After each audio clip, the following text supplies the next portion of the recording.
EJ 브레인 이 작가입니다. 고학력 저임금 노동자 이 박사입니다. 안 해본 게 없는 개인 사업자 세작입니다.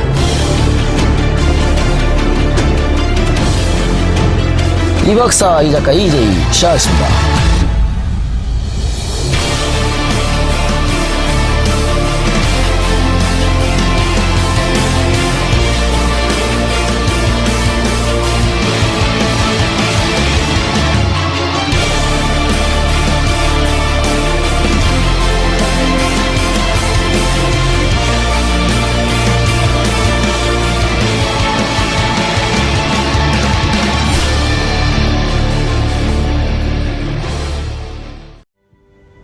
한 달 후에 최종 판결하겠습니다.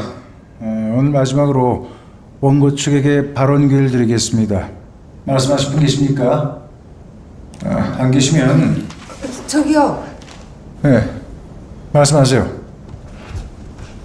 저는 무식하고 못 배워서 이 재판장에서 무슨 말을 해야 하는 건지 잘 모르겠어요. 제 딸내미가 일하던 공장에선 그냥 암도 아니고 백혈병 환자들이 참 많이 생겼어요. 듣도 보도 못한 병 이름도 참 많아요. 뭐이라더라 정격 동염, 다발성 경화증. 이 병 이름이 하도 어려워서 잘 외울 수도 없어요. 이 택시 운전을 하다 보면요, 술 취해서 돈 안 내고 도망가는 사람들이 꼭 있어요. 그 사람들 쫓아가서 잡으면 뭐이라 하는 줄 알아요? 돈 냈다고 이 아이씨가 사기치는 거 아니냐고 잡았대요. 그러면서 돈 안 낸 증거를 내놓으라는 거예요. 회사나 공단도 마찬가지예요. 우리가 산재 신청을 하면요, 우리한테 그 증거를 내놓으래요. 영업 비밀이라고 자료도 내놓지 않고 작업장에 들어가지도 못하게 하면서 우리한테 증거를 내놓으라는 법이 세상에 우대 있어요. 근데요, 우리한테 증거 있어요. 여기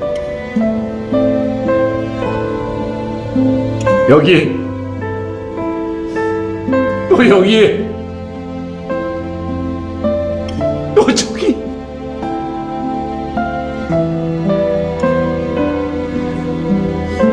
옆에 힘든 노동자들의 몸,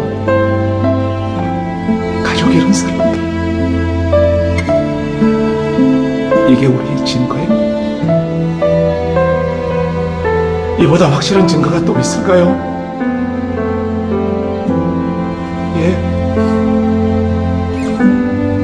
예.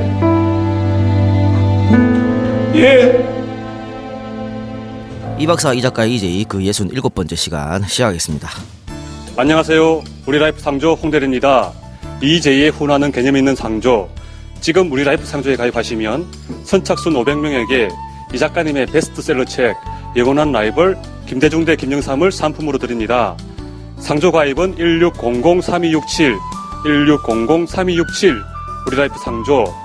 각하의 장례식에는 아싸! 를 외칠 수 있는 우리라이프 상조 홍대리였습니다. 이상하네? 조금 잘 됐어요. 시발 그만 한 도와주이소 마!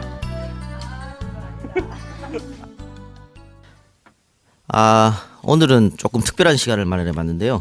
영화 개봉 전부터 화제와 논란이 되었던 그런 영화입니다. 이제 개봉을 얼마 앞두고 있지 않습니다. 이제 설이 끝나면 곧 바로 개봉할 텐데 2월 6일인가요? 예. 2월 6일 날 개봉을 앞두고 지금 가열차게 영화 홍보를 하러 돌아다니고 계시는 영화 관계자분 세 분을 모시고 이야기를 나누도록 하겠습니다. 영화 제목은 또 하나의 약속입니다. 또 하나의 약속. 또 하나의 약속의 김태훈 감독님, 또 배우 박철민 배우님, 또 제작 PD 박성일 PD 이렇게 세 분 모셨습니다. 안녕하십니까? 네, 안녕하세요. 반갑습니다. 안녕하세요. 초대까지 해주시고. 네네. 참 어려운 걸음 하셨습니다. 고맙습니다. 자, 별 말씀 다 하십니다. 일단 뭐 우리 감독님부터 EJ 네. 팬들한테 인사 좀 하시죠. 네, 안녕하세요. 저 김태현이고요. 저 EJ 조합원으로서 이 자리에 오게 돼서 너무 기쁩니다. 안가가 많이 완성이 되고 있네요. 네, 가열차게 돌아가고 있습니다. 네네. 뭐 일단 좋네요. 뭐, 녹음실 완성됐으니까 네네. 기쁜 마음으로 요즘에 거의 데일리 방송식으로 하고 있습니다. 반갑고 또 우리 박 배우님. 예, 뭐 많은 분들이 수긍하지는 않지만은 외모로 승부하는 배우의 박철민입니다. 뭐 초대해 주셔서 굉장히 영광스럽고 신나고 설레이지만은 뭐 이런 프로를 첫 출연하는 거라서 잘 모르겠고 지금 내가 누구한테 이야기하는 건지 이게 정말 전달은 되는 건지 뭐 듣는 사람이 있는 건지 효과는 있는 건지 정말 암담하고요 불안하고 예 정말 어색합니다. 예. 그래요. 뭐 업로드가 되고 그래서 이게 내일 업로드될지 모레 업로드될지 모르겠습니다. 업로드 되고 나서 아마 느낄 겁니다. 어이구 그거 그런 희한한 데구나 이렇게. 정말입니까? 뭐 바로 밝혀질 거니까 네. 바로 밝혀집니다. 확인해 봅시다. 조금도 좀 믿어지지 않습니다. 그럼요. 그리고 우리 제작 PD 박성일 PD님도 한마디 해주십시오. 네, 안녕하십니까. EJ 생활협동조합 조합원이자 대의원을 맡고 있는 박성일입니다. 예, 이렇게 찾아뵙게 돼서 반갑습니다. 네, 박 PD 원래 그거 우리가 설날 전에 녹음을 하라고 했지 않습니까? 네. 그래서 개봉 그러니까 설날에 이제 어떻게 고향 내려가시는 분들 심심할까봐 내려가시면서 들으시라고 그렇게 녹음을 하려고 그랬는데 갑자기 빨리 녹음하자고 요청을 했어? 이유가 뭡니까? 아, 이게 다 까이고 있어가지고. 어디 까인다는 게 뭔 뜻이에요? 뭐 어쨌든 공중파 3사. 영화 정보 프로그램이나 뭐 연애 정보 프로그램 소개를 안 해준단 말이죠? 뭐 안 해준다는 아닌데 지금 계속 이제 어쨌든 접근을 하고 있는데 쉽지가 않은 상황이에요. 솔직히 말씀드리면. 예, 그래서 일단은 뭐 예의상으로도 저희 팬들한테 빨리 좀 찾아뵙는 것도 우선인 것 같고. 예. PD가 원래 그런 거 하고 있는 거 아닙니까? 제대로 못하는데 잘라야겠네. 아, 미안해. 이게 뭐 많은 사람이 듣든 안 듣든 시원시원하시네요. 좋습니다. 많은 사람 지금 우리 이제 박철민 배우께서 우리 이제 위력을 모르시나 본데 정말 손톱 방법도 모르고 있습니다. 여러분 확인 좀 시켜주세요. 그러니까 시청자 여러분. 금방 아마 이거 밝혀질 이야기인데 사실은 우리가 저번 주에 구성애 선생님 모시고 특집 방송을 했지 않습니까? 네. 그 구성애 선생이 하는 팟캐스트 방송이 있습니다. 쫙 100위권 밖에 있는 거. 우리 100위권 밖에 아니고 대기권 밖에 계시는 건데 그거 한번 모시고 방송을 했더니 바로 1위가 됐어요. 그러게요. 하루 만에 1위가 됐고 서버가 다운이 돼가지고 지금 깜짝 놀랐어요. 아우성 측에서 급히 회선을 증설을 시켰는데 그것마저도 다운이 돼가지고 지금 업체를 바꾼답니다. 그런 파워의 위력입니다. 참. 제발 확인해 주십시오, 여러분. 나는 지금도 전혀 지금 이 사람도 저 동네 어디 PC방 같은 데 돌아가시고 지금 뭐 이야기하면서 엄청난 파워를 자랑하고 있다는데 여러분 같으면 믿으시겠습니까? 전혀 저는 불안하기 짝이었습니다. 계속해서. 그래 지금 말이죠 이 공식 뭐라 그럴까 광고라 그럴까요? 예고편이 나왔죠. 아직 조회수가 많이 안 되는 걸로 제가 알고 있는데 요 방송이 나가고 여러분들 우리 최소 200만이 되는 팟캐스트이기 때문에 최소 클릭 수가 단번에 한 100만 수를 넘어가줘야 우와. 도움이 됩니까 안 됩니까? 100만 넘으면 거의 예고편 뷰어 역사상 거의 탑 수준이 될 찍습니까? 거예요. 자, 이제 여러분들 아주 그냥 우리 박철민 배우한테 이제 위력을 보여줍시다. 만약에 이 이력이 제가 그대로 지금 이야기된 대로 확인된다면 저는 당신들 앞에서 내 반무릎으로 평생을 다닐 수 있습니다. 알겠습니다. 저기 그 기록 중에 하나가요. 노브레싱이었거든요. 이종석이나 서인국 워낙 뜨거운 친구들이 많았기 때문에 그 은밀하게가 100만이 살짝 넘었었는데 이 노브레싱 예고편을 딱 틀고 나서 하루 반 만에 110만이 들었어요. 예고편 조회수가. 그래서 그 엄청난 그 위력에 정말 충격적이었었는데 이 소식을 통해서 100만이 넘는다면 그건 저는 말이 안 되는 거라고 생각하고 조작일 겁니다 아마. 야. 그래 우리 EJ 듣는 분들 중에 또 해커들도 많이 계시거든요. 해커 여러분들 조작해 주시기 바랍니다. 예. 그렇고 그래서 사실은 제가 영화를 아직 못 봤습니다. 그러니까 어제 봤지. 그러니까 그 시사회에 제가 초대를 받았는데 늦게 가는 바람에 제가 못 보고 이야기만 하고 나와서 원래는 이제 조금 다음 시사회 때 보려고 그랬는데 오늘 갑자기 녹음하는 바람에 우리 박 PD가 CD를 한 개 구워주더라고. 급하게 빨리 봐 이러면서. 그래서 야 이거 내가 토렌트를 유포시키면 이 영화를 끝장나겠구나. 당신들의 어떤 그건 저한테 있습니다. 목줄은 저한테 있다고 말씀드리고. 살려주십시오. 그래서 어제 제가 급하게 이거 볼 데가 없더라고요. 근데 PC방에서 보기도 그렇고 또 주위 사람도 있으니까 그래서 그 뭐라 그래요, 그죠? DVD 방 말고 무슨 멀티방. 그런 멀티방 게 가니까 있어? 요즘에 그런 게 안 된대요. 이걸 놓고 볼 수가 없대. DVD 넣는 게 다 없구나. 없대요. 그래가지고 몇 군데를 돌아다녔어. DVD 되는 데를. 그래서 DVD 방 가서 또 요즘 DVD 방이 이거 딱 넣으면 전산 시스템이 돼가지고 어떤 영화를 봤는지 알 수 있대요. 그러니까 이걸 갖고 가면 안 되는 거야. 또 안 된대 또. 그래서 사실은 이런 사정이 있어서 제가 꼭 봐야겠습니다. 얘기하니까 사장님께서 보시라고. 그래서 제가 봤는데 말이죠. 일단 영화에 대해서 제가 먼저 건방스럽게 좀 평가해야 되겠습니다. 예, 아주 예, 치열하게 그냥 있는 그대로 시원하게 털어주십시오. 일단은 불편했습니다. 영화. 뭐 불편했는데 조금 불만은 뭐였냐면 더 불편하게 만드시지라는 생각이 들었어요. 그러니까 어떤 거대 자본 권력에 대해서 우리 알고 있으신 분들 그네들이 어떤 솔직히 소위 말하는 작태라고 할 수 있죠. 그런 일들을 나쁜 일을 저질렀는지 아는 사람은 너무 아는데 모르시는 분들은 조금 더 이렇게 불편하게 해도 되지 않았나 이런 생각이 들었고 또 하나는 글쎄 제 몰입이 잘 안 되더라고요. 몰입이 잘 안 되는 그런 점이 있었는데 제가 이거는 영화 변호인 볼 때 그대로 느꼈던 거거든요. 그래서 내가 변호인이 이렇게 잘 될 줄 몰랐어. 그러니까 제 느낌은 변호인과 유사하다는 느낌을 되게 많이 받았는데 이 영화도 그 정도 되지 않을까 싶은. 영화를 잘 못 보는 거 아닌가? 요즘 내가 감이 교묘한 떠가지고. 덕담이네요. 근데 제가 그래 혼자 가지 못하고 20대 후반에 아리따운 여성을 데리고 갔습니다. 근데 그분은 영화 한 15분 지나고부터 계속 울더라고.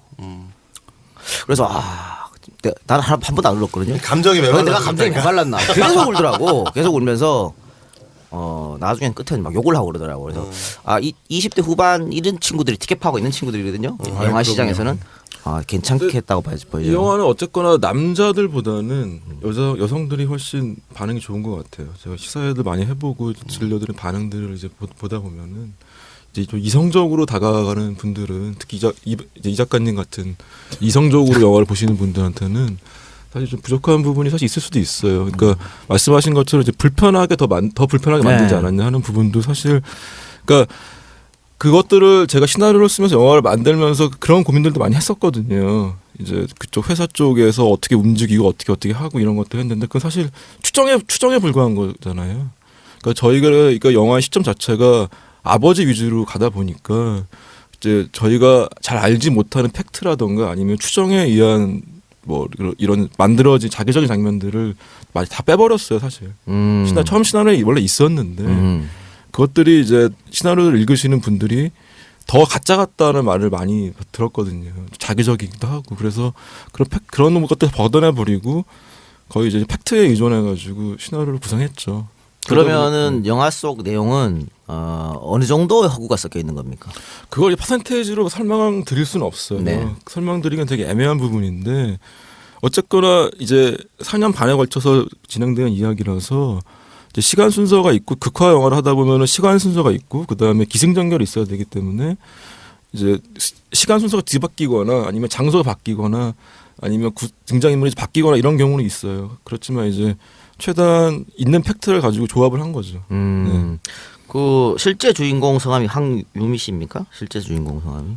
그 따님 성함이 황유미 씨고 따님 성함이 아버님이 황상기 씨고. 그런데 보니까 거기 그 황유미 씨가 이제 아버지가 모시는 택시 뒤에서 숨지는 장면이 나오는데 그게 실제 있었던 겁니까? 네. 어허. 그런 것도 이제 실제 있었던 일이죠. 그래서 제가 이제 그게 실제 있었다고 굉장히 오히려 실제 있었다고 하면 안 믿겨질 정도로 일부러 영화에서 연출한 거 아니냐 이렇게 생각했는데 그게 이제 제가 만약에 책상에 머리에 앉아가지고 제 머릿속에서 나온 장면으로 만약에 그렇게 영화를 만들었으면 정말 자기적인 장면으로 욕을 먹을 수도 있었어요.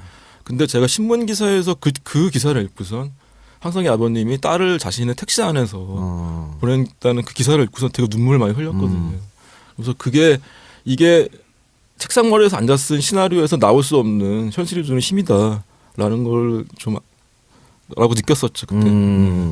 이 여성들이 많이 볼 것이다라고 하는 거는 아무래도 우리 여성분들이 자기 일이라고 생각할 수 있을 것 같아요. 내 친구들의 일이라든가 그런 마음에서 볼 수도 있을 것 같고 또 혹은 아버지들 이 영화가 젊은 분들이 아니라 연세 있으신 분들 올 것 같은데 특히 아버지 같은 분들도 딸을 키우고 있는 그런 배우 그런 분들 같으면은 이게 내 이야기가 될 수도 있겠구나 하고 내 주위에 내 친구들 이야기가 될 수 있겠구나 하고 싶어서 올 것 같은데 어떻게 정말 지금 그 자녀분 계시죠? 그럼요. 저 딸이 뭐 지금 대학교 3학년 올라가고. 딱 그럼 그 나이 때네요. 그렇습니다. 그래서 처음 이 대본을 받았을 때 제가 이제 지방에서 촬영을 하고 있었는데 박 PD한테 제안을 받고 뭐 촬영 끝나고 올라온다. 어느 날 보자. 그래서 우리 집 앞에서 선술집에서 이제 아주 진하게 술 한 잔을 먹고 대본을 2개를 가져왔어요. 뭐 어떤 이유인지는 모르겠는데 똑같은 걸 2개를 가져와가지고 한 새벽 2, 3시까지 술을 먹고 집에 들어갔는데 아니, 이 친구가 이제 뭐 이렇게 이것저것 공부도 하면서 안 자고 있더라고요. 그래서 아빠가 이런 대본을 받았다. 나 아빠 좀 취해 있고 너무 빨리 읽고 싶은데 지금 정신이 없다. 네가 먼저 한번 읽어주고 내일 좀 조언 좀 해주라. 따님한테. 네, 제가 대본 읽기를 어렸을 때부터 뭐 책 읽기를 싫어했고 활짝은 늘 거리가 있었으니까. 그래서 되게 이제 일단은 딸이나 작은 딸 또는 아내한테 먼저 읽게 하고 그 반응을 보면서 더 적극적으로 읽거나 좀 건성으로 읽거나 그런 버릇이 있는데 그리고 그냥 자버렸어요. 읽으라고 하고. 근데 아침에 한 6시, 7시 저를 흔들어 깨우더니 아빠 이 영화는 꼭 아빠가 했으면 좋겠어. 너무 아프고 너무 울면서 봤다는 거예요. 그리고 또 이게 실화로 바탕이라는 것을 이제 걔도 전에 들었으니까 막 힘들 수도 있고 영화를 찍으면서 어떻게 될지는 모르겠는데 이 아빠가 이 영화를 하는 게 너무 중요할 것 같고 필요할 것 같고 의미 있을 것 같고 또 부탁하듯이 마치 자기가 제작자가 되어가지고 그래서 야 우리 큰딸을 이렇게 흔들어놨네 하면서 이제 보게 됐고 그러면서 이렇게 딸의 어떤 느낌과 동의하면서 또 같은 생각을 느끼면서 이렇게 시작하게 됐는데 아마 우리 딸도 물론 대학교 3학년이니까 또 이 사회에 뭐 관심도 많고 사회 이슈에 대해서 굉장히 적극적으로 생각도 하고 고민도 하고 활동도 하는 애니까 그렇다 하더라도 그 딸의 어떤 느낌들 이입했을 것 같고 또 아빠에 대한 느낌들을 저의 어떤 친아빠 저를 생각하면서 많이 이렇게 좀 교차시켰던 것 같고 그랬던 것처럼 아마 우리 관객들도 아빠가 있는 딸이라면 그렇죠. 또 딸이 있는 아빠라면 대부분이 마찬가지겠지만 이 사건에 대해서 이 이야기에 대해서 아주 너무나 자연스럽게 가운데로 돌릴 것 같고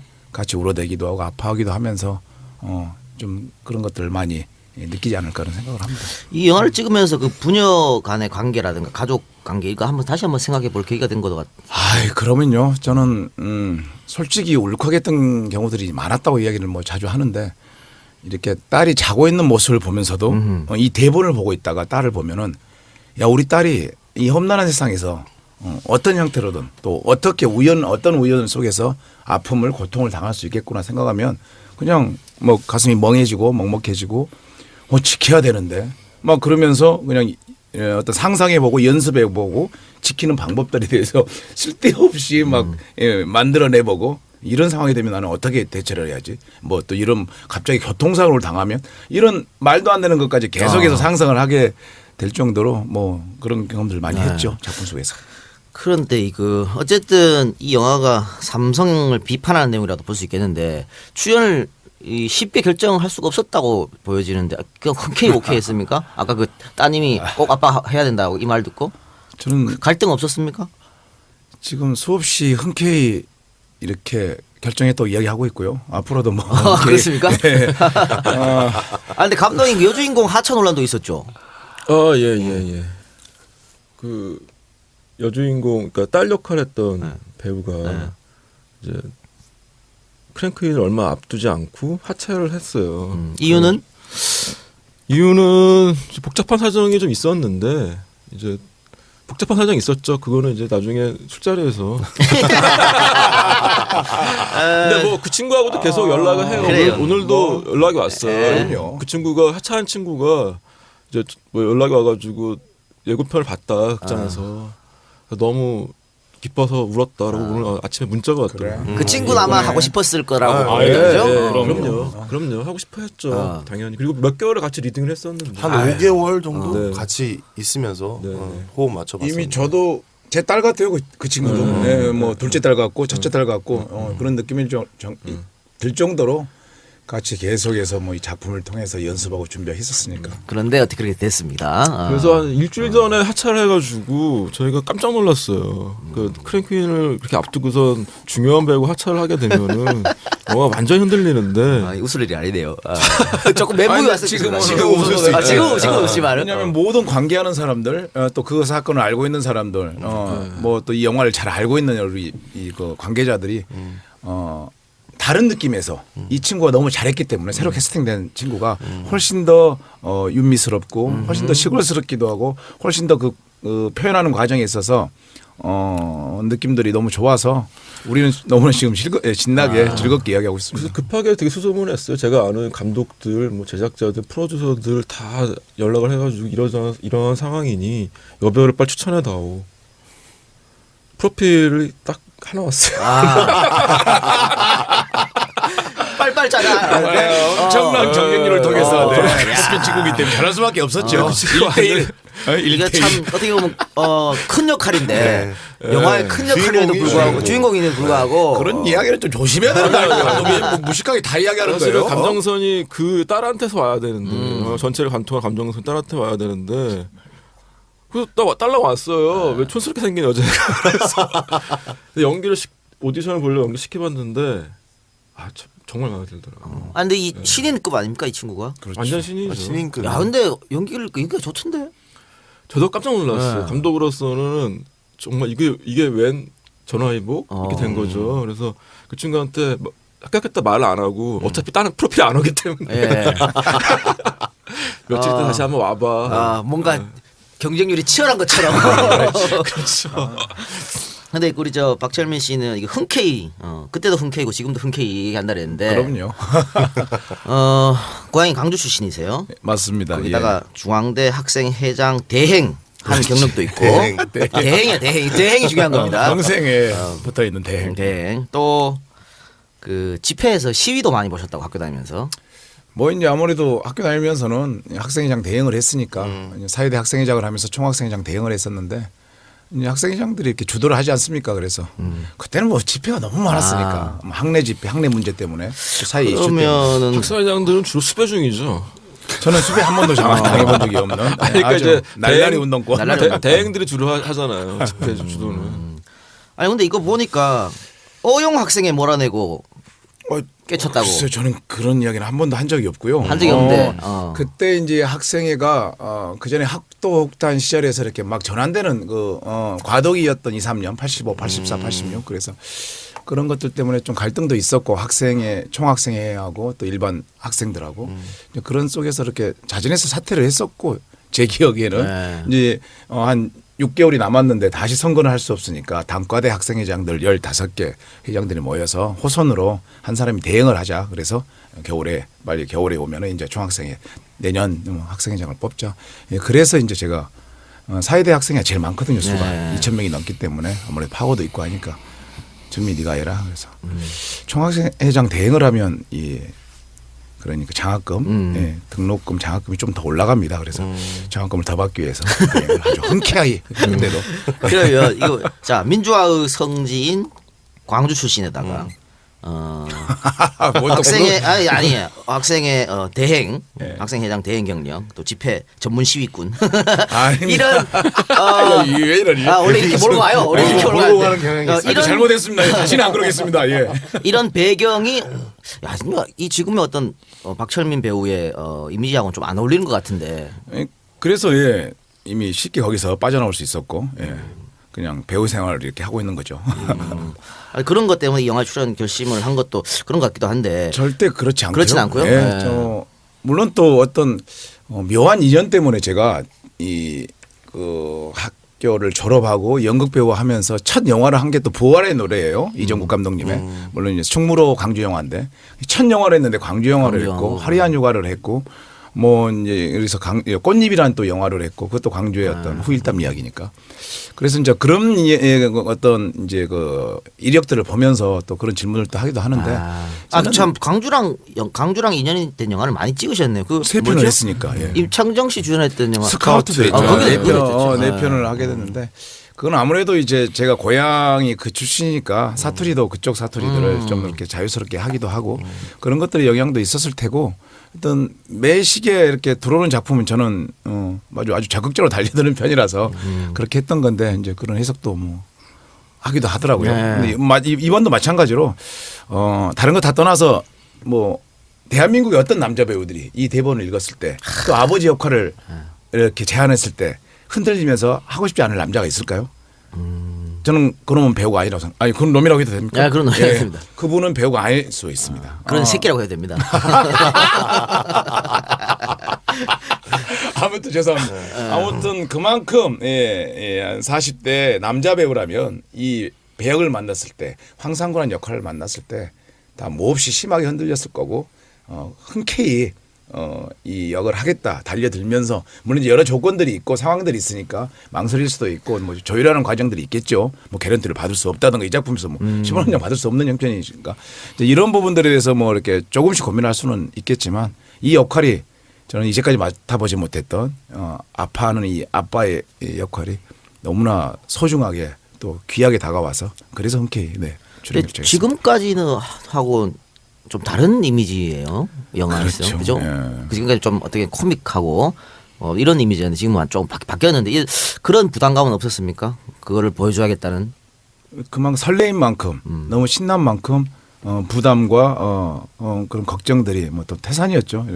내가 어떤 이런 연기 좀 까불대고 뭐 넉살 떨고 익살 부리는 역할이 아니라 이런 좀 전국의 연기를 할 수 있을지 딸이 백혈병으로 고통받다가 자기 눈앞에서 자기의 어떤 직장에서 공간에서 죽어가는데 이 아픔들을 내가 정말 깊게 넓게 표현할 수 있을까 정말 달려들면서 걱정도 많이 했고 그러니까 처음에 이제 박상현 프로듀서랑 캐스팅에 대해서 얘기를 하는데 박 프로듀서가 이제 박철민 선배님을 추천했어요. 근데 제가 그때 갑자기 사실은 처음에는 그 생각을 안 하고 있다가 그 얘기를 듣고서 아 그렇구나 라는 생각이 딱 떠오른 게 뭐였냐면은 실제 황상기 아버님이랑 좀 외모적으로 닮으셨어요. 그리고 제가 처음 황상기 아버님을 배웠을 때 느꼈던 게 뭐였냐면은 그분은 그렇게 큰 어려움을 겪고 그다음 큰 아픔을 겪고 그렇게 어렵게 싸우셨는데 항상 웃으세요. 그러니까 그러면서 이제 박철민이라는 배우가 그게 맞닿을 수 있는 이미지가 있다라고 생각을 했거든요. 페이소스가 굉장히 강하신 분이에요. 그 황상기 아버님이. 근데 이제 철민 형도 마찬가지로 코믹 연기를 하고 있지만 사실은 페이소스가 굉장히 진한 배우거든요. 그래서 저격일 거다라는 생각을 하게 된 거죠. 그래서 만나 뵙게 됐고 바로 다음 날 이제 하겠다고 답을 얻었고. 근데 강원도 사투리는 어렵지 않으셨어요? 아유 너무 어렵죠. 제가 했던 뭐 고향 사투리 막 하다가 뭐 경상도 사투리도 한번 드라마를 해보기도 했지만은 그거와는 또 달리 그렇죠. 그러니까 태백산맥을 중심으로 동쪽과 서쪽이 다르고 다르죠. 속초와 강릉이 다르고 특히 속초는 북쪽 사투리 영향들이 또 많이 넘어와 있거든요. 아버님을 배도 그렇고 또 그 주변 분들을 뵈면은 그래서 이렇게 좀 많이 섞여 있으면서 토박하고 감정이 제대로 많이 깊게 전달되지 않는 부분들이 많아서 그게 이제 저도 처음 알았던데 이 영화 준비하면서 그 우리 일반적으로 대중들이 알고 있는 강원도 사투리는 그 영화 뭐지? 강에서 동막골. 웰컴 투 동막골. 네, 거기서 나왔던 강원도 사투리를 알고 계시는데 그게 설악산 이 서쪽 영서 사투리라고 하더라고요. 영동 지방의 사투리는 좀 더 다른 거죠. 그러니까 속초 지방 사투리랑 강릉이랑 사투리가 또 다르고 영화를 보시면은 굉장히 생소한 사투리가 나오긴 해요. 그게 이제 속초 사투리라고 하더라고요. 그래요. 경남 쪽도 각 도시마다 다 다르고 경북도 그러니까 경북 북부지방, 남부지방 다 다릅니다. 강원도도 마찬가지고. 안동 심하지. 안동은 아주 심하죠. 그런데 이게 사실 강원도 사투리가 어떻게 보면 제일 어려운 거예요. 우리가 경상도나 전라도는 흔히 매스컴에서 많이 접하는데 맞아요. 많이 만나죠. 근데 강원도 사투리는 거의 만날 기회가 없어서 이게 우리 또 신인 특히 뭐 우리 베테랑급 배우들은 워낙 뭐 연기력이 출중하니까 할 수 있지만 신인급 배우들이 강원도 사투리를 쓴다는 건 대단히 어려웠을 텐데 굉장히 자연스럽게 하더라고요. 우리 딸 아들 그 친구는 이제 뭐 횡성이 고향이니까 좀 더 가깝게 접근할 수 있었고요. 아무튼 뭐 사투리 선생님도 고생을 많이 하셨고 또 아버님을 첫날 뵀을 때 이렇게 한 2-3시간 술자리 했었는데 그래서 녹음도 하면서 아버지 특유의 느낌들을 똑같이는 할 수는 없겠지만 따라가 보자. 정서로 많이 따라가 보자. 그런 식으로 해서 뭐 겨우겨우 지금 한 것 같습니다. 제가 또 원래는 태어난 것도 강원도여서 또 외갓집 다 강원도예요. 그래서 강원도 사투리에 대해 좀 친숙합니다. 그래서 굉장히 반갑더라고요. 그런데 우리 저 박성일 PD는 원래 영화에서 PD가 잘 모르는데 우리 일반인들은 PD 영화에 PD가 왜 있어 이러거든요. 우리 감독이 있는데 PD가 하는 일이 뭡니까? 감독이 하는 일 빼고 다 합니다. 아니 뭐 오랜만에 간단하게 설명드리면 돈 모으고 네. 아유 가장 중요한 일을 하신 거야. 그렇죠. 돈 모으고 투자 이를테면 받아오고. 스탭들 모으고 배우들 이제 캐스팅 하고 뭐 이를테면 이제 뭐 거기에 막 부수적인 일들이 굉장히 많잖아요.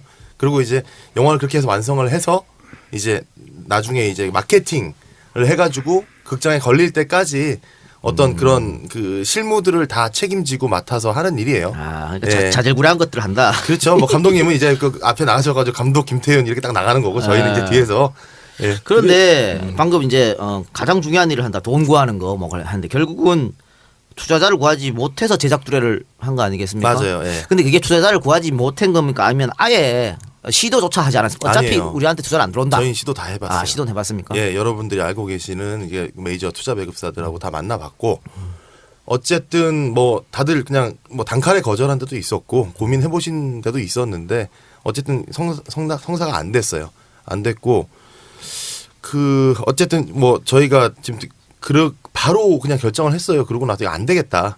예, 이거 뭐 제작들의 크라우드 펀딩 통해서 일단 돈을 모으자. 뭐 얼마나 모일지 모르겠지만 일단 모아서 시작해보자라고 해서 이제 처음에 이제 1억 2천을 한 달 동안 모았어요. 그때가 이제 대선 전이었거든요. 네. 대선 전이라서 이제 트윗량이 굉장히 많았어요. 그러니까 뭐 SNS가 굉장히 활발하던 시절에 그래서 겨우 한 달 만에 이제 1억 2천이 모였어요. 근데 지금 그걸 모으면 그렇게 못 모을 거예요. 아마 지금 되게 그만큼 활발하게 이제 SNS가 이렇게 활성화돼 있지 않은데 대선 전에는 그래도 희망이 네, 있었으니까. 그때 왜냐하면 트윗 양 자체가 많았어요. 제가 말씀드리는 거는 뭐 그런 문제가 아니라 트윗 양 자체가 많았어요 그때. 그래서 이제 빨리 전파되고 많이들 들어오시고 이랬는데 그래서 힘들게 1억 2천 모아서 이제 시작을 했죠.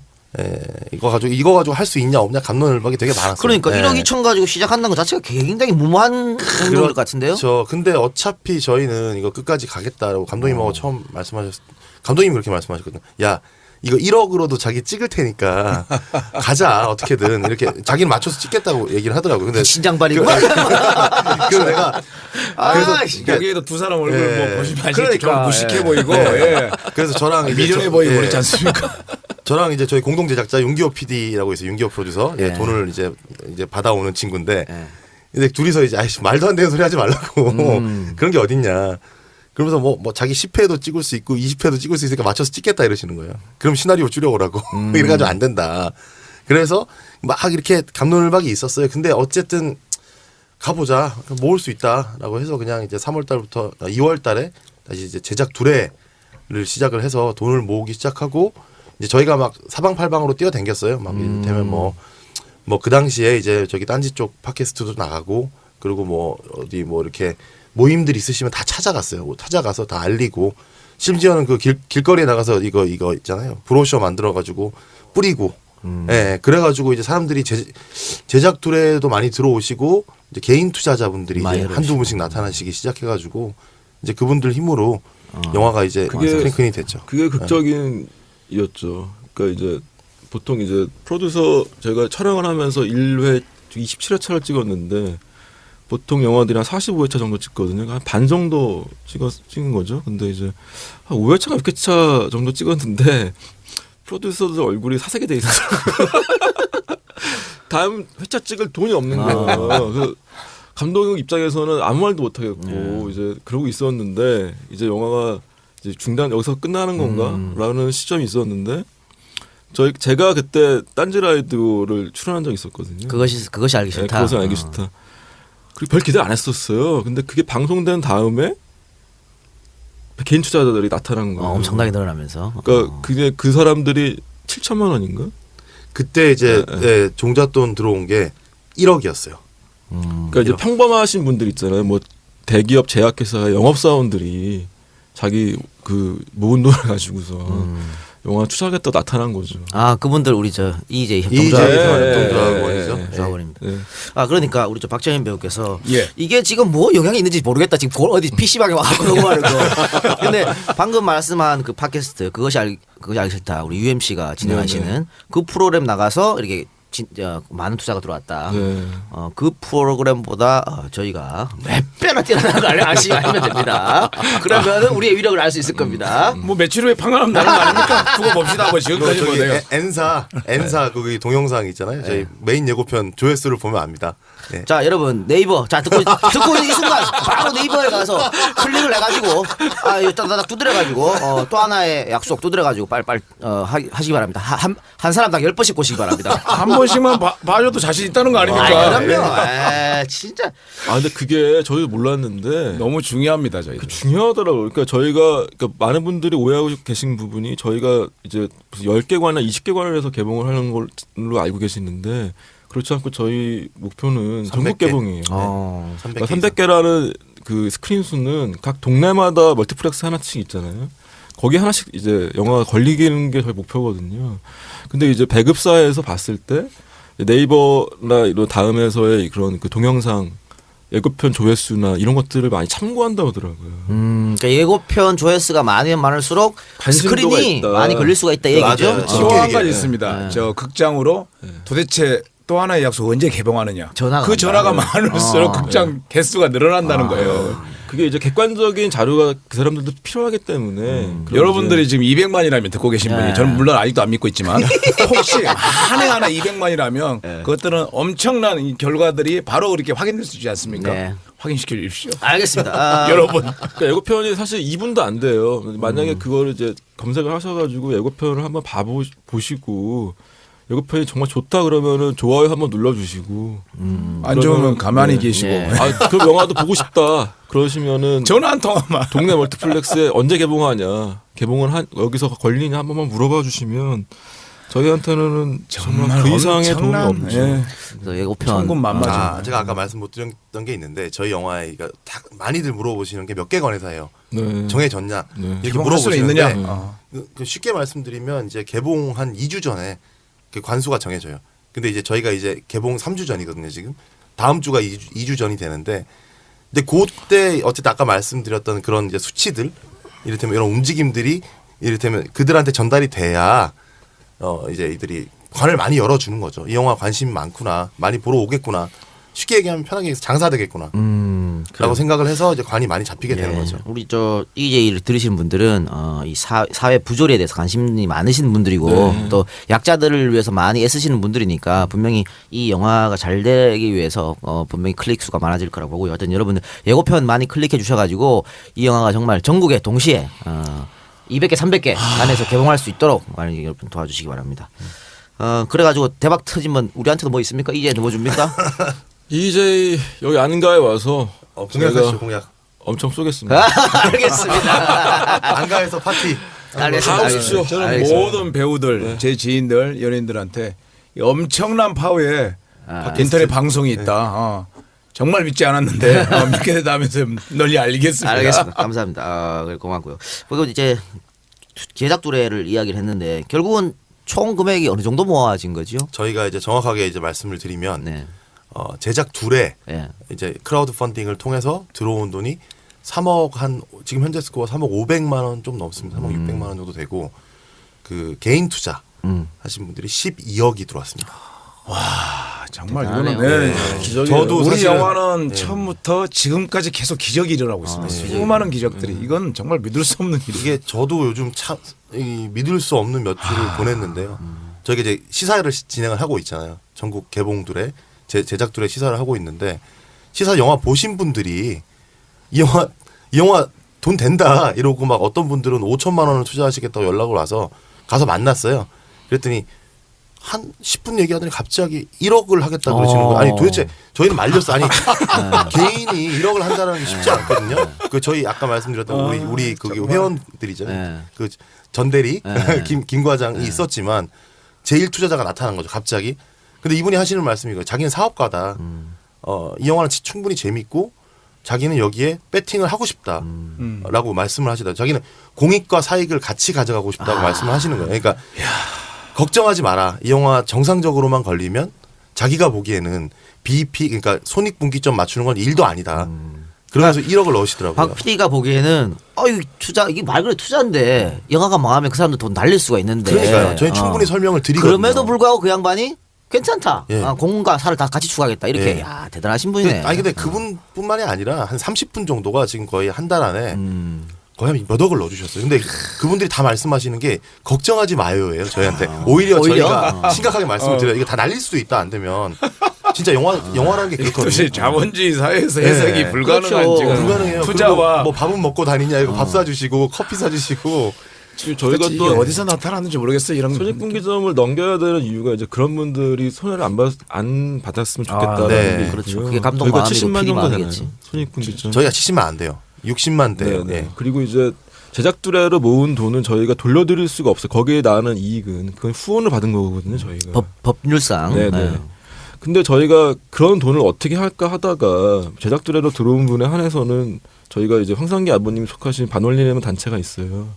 손익분기 넘으면은 그쪽으로 후원을 그 수익금을 돌리려고 그래요. 저희가 그 가질 수가 그 돈을 저희가 가질 수가 없겠더라고요. 그분들이 후원해 주시는데 그분들 이름을 대신해서 이제 그쵸. 거기다가 그쵸. 그게 네. 이제 후원해주신 분들의 뜻이랑 정확히 일치하는 것 같아요. 저희한테 영화를 만들려고 제작들을 해주신 분들의 뜻을 저희가 이제 가장 이어받는 분은 이어받는 길은 손익분기점을 넘겨서 그 제작툴에 들어온 돈만큼 이제 그쵸. 그쪽으로 네. 이제 후원을 다시 돌려야죠. 저는 모르겠어요. 우리 박상일 제작자나 또 우리 김태용 감독님한테 이렇게 고맙게 생각하고 정말 자랑스러워하는 게 적어도 이게 우리의 정신 같아요. 또 하나의 약속의 정신.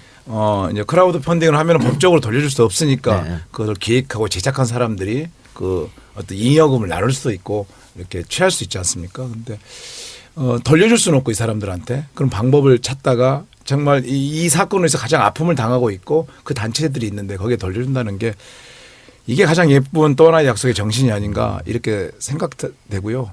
그런 정신들을 이미 알고 있기 때문에 이런 많은 사람들이 정말 수많은 헤아릴 수 없는 기적들을 만들지 않았나. 되게 자기 이민을 가는데 우리 대한민국한테 꼭 하나 선물을 드리고 싶은데 이걸 투자하는 걸로 대한민국 국민들한테 마지막 선물. 마지막 선물 주고 싶.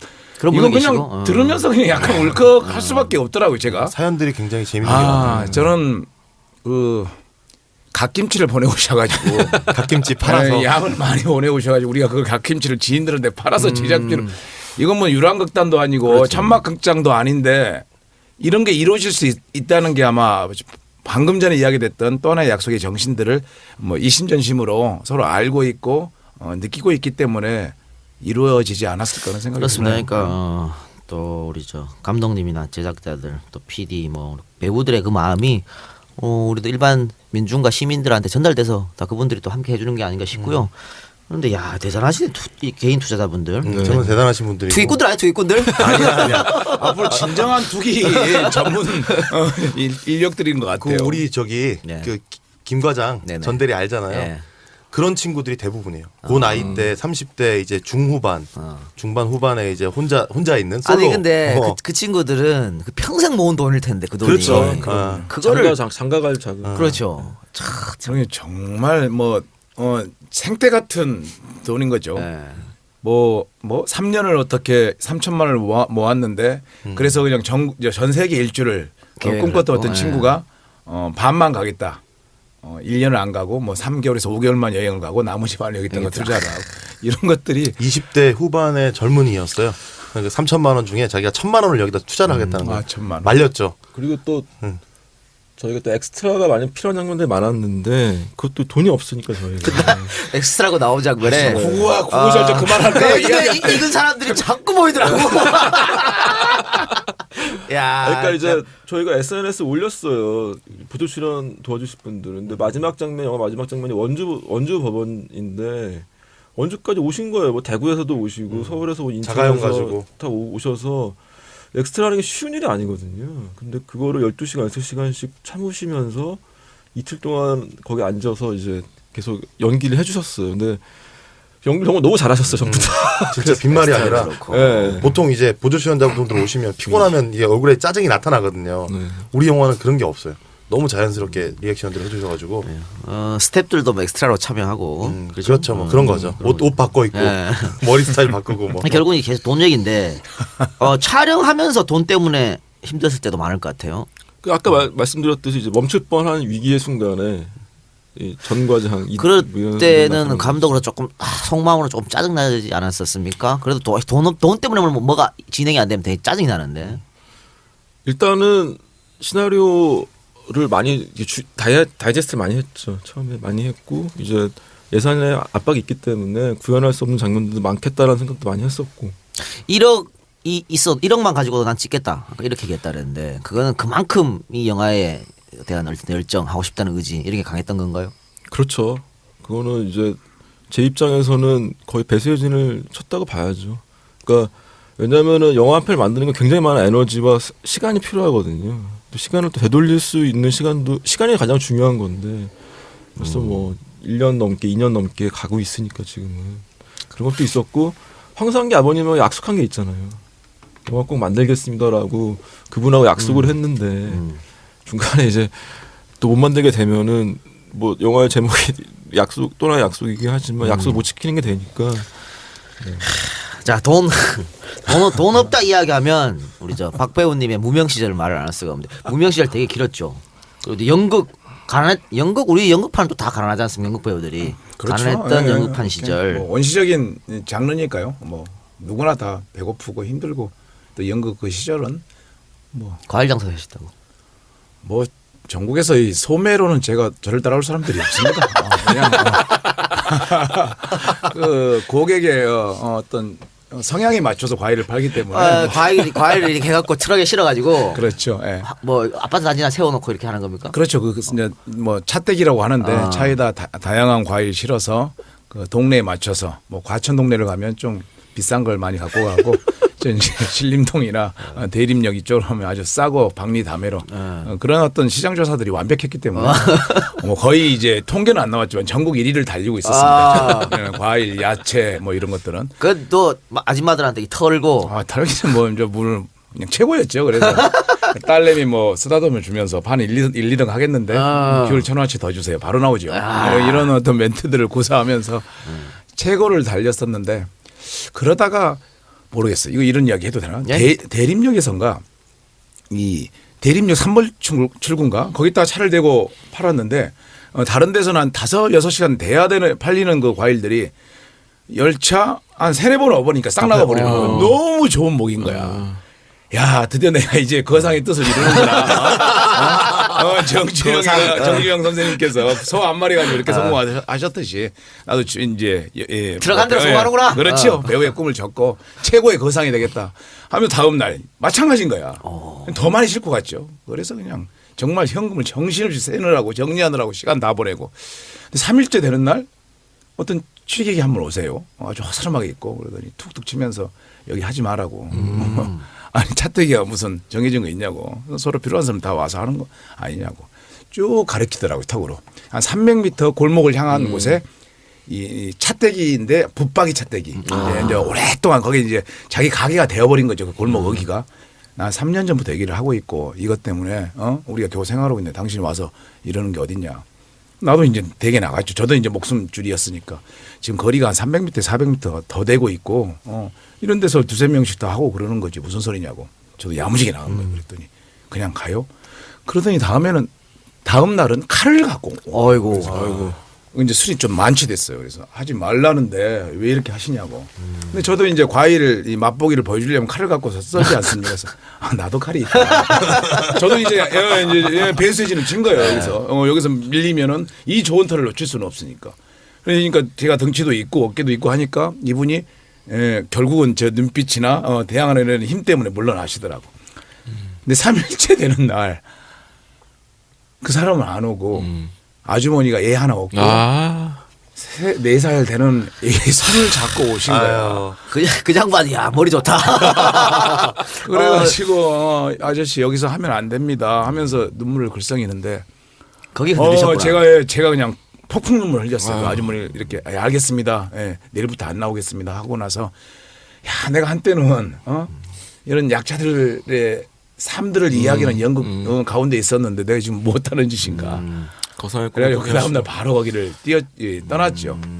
그러면서 이거 안 되겠다. 소매는 여러 경쟁도 많고 슬픈 사연들이 많은 거예요. 차떼기 하시는 분들은. 이거 안 되겠다 그래서 도매로 갔어요.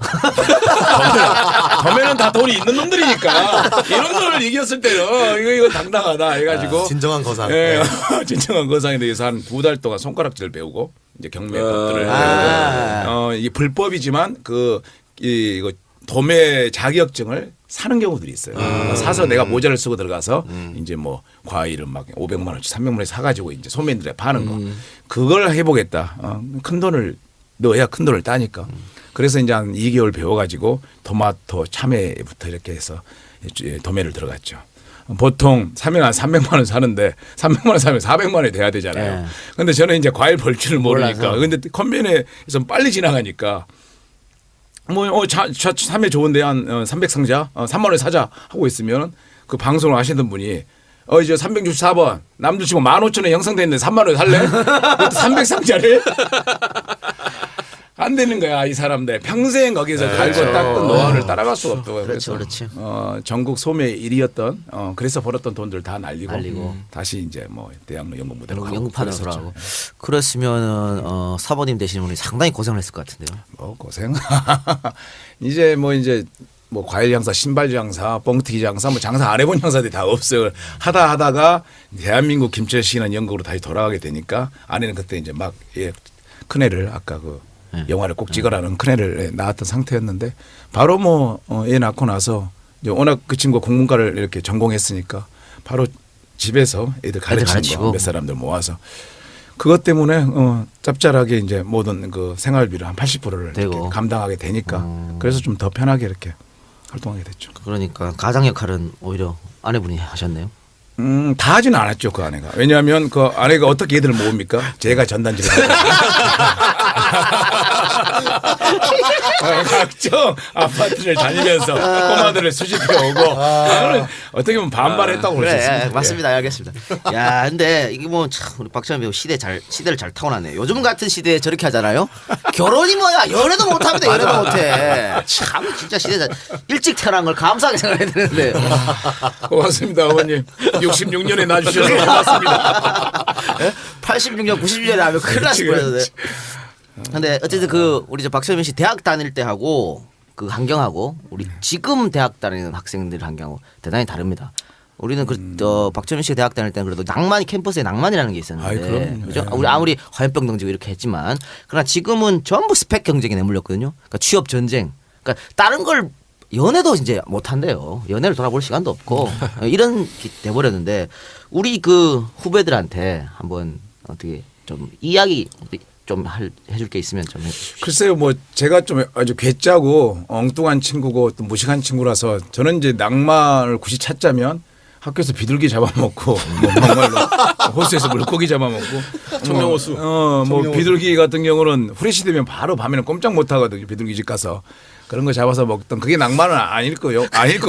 야생이잖아요. 아니 내가 이 세 분 이야기를 듣고 있으니까 공통점이 다 세 분 다 또라이들. 아니 그러니까 이런 영화가 탄생할 수 있는 거지. 계속 말씀해 주십시오. 아무튼 글쎄요, 제 딸은 좀 특수한 경우인 것 같은데 굉장히 이제 사회 문제에도 관심도 많고 그래서 뭐 이것저것 열심히 하는 친구 같은데 그때 그 시절에는 좀 넉넉고 다른 거 다 팽개치고 수업도 안 들어가고 뭐 동아리 활동도 싫어. 오늘은 아침부터 저녁까지 술 한번 먹어보자. 아침에 술 맛, 점심에 술 맛, 저녁에 술 맛, 그리고 완전히 만취해서 새벽에 술 맛이 어떻게 다른지 그런 것들도 한번 막 그냥 겁 없이 도전해보면서 엉뚱하게 살았거든요. 그런 여유나 그런 것들이 좀 틈이 좀 더 있었으면 좋지 않을까 이런 생각들을 합니다. 그래서 가장 신나게 놀 수 있는 기간이기도 하거든요. 그렇죠. 열심히 공부할 수 있는 기간이기도 하지만 그래서 지칠 정도로 야 더 이상 못 놀겠다. 이제 뭐 공부를 하든지 나 더 이상 못 놀겠다. 뭐 다른 걸 하자 할 정도로 자면서 놀면서 다시 자면서 마시면서 자면서 사랑하면서 그것도 한번 겁없이 해보는 것도 좀 매력 있을 것 같고요. 그래, 인생에 한 번뿐이 없는데 그런 것도 한번 해야지. 정말 이 노래가 괜히 나왔겠습니까? 노세 젊었을 때 젊었을 때 놀 때가 가장 재밌고 신나고 오랫동안 기억에 남을 정도로 후회하지 않을 노리기 때문에 그랬지 않았을까요? 공부는 나이 들어서야 칭찬 들어요. 만학도도 칭찬 받잖아요. 이 사람들이 진짜. 네, 알겠습니다. 자 그러면 잠깐 쉬었다가 전하는 말씀 듣고 들어가도록 하겠습니다. 우리 아이 학교 폭력 당하나? 요즘 말도 없고 무슨 고민 있나? 올 시간 지났는데 어디지? 이젠 걱정하지 마세요. 미리 다 알려주는 자녀 보호 어플 스마트 보디가드가 있습니다. 자녀의 학교 폭력 문자, 인터넷 고민 검색, 실시간 위치, 유해 컨텐츠를 24시간 감지하여 부모님께 다 알려드립니다. 미리 알면 안심할 수 있습니다. 구글 플레이에서 우리 아이 첫 번째 지킴이 스마트 보디가드를 설치하세요. 지금 옥션과 지마켓에서 스마트 보디가드를 검색하시면 50% 할인된 요금으로 이용하실 수 있습니다. 길을 걸었지 누군가 옆에 있다고 느꼈을 때 나는 알아버렸네 이미 그댈 떠난 후라는 걸 나는 혼자 걷고 있던 거지 갑자기 바람이 차가워지네 마음을 열고 나는 그곳에 서서 조금도 움직일 수 없었지 마치 얼어버린 사람처럼 나는 놀라서 있던 거지 달빛이 숨어 흐느끼고 있네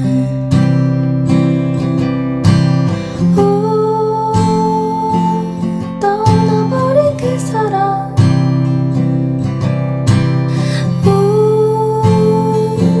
생각나네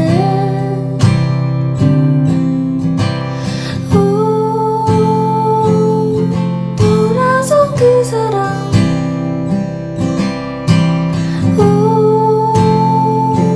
생각나네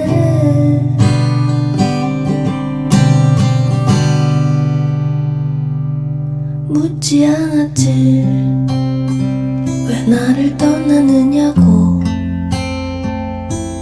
하지만 마음 너무 아팠네 이미 그대 돌아서 있는 걸 혼자 어쩔 수 없었지 미운 건 오히려 나였어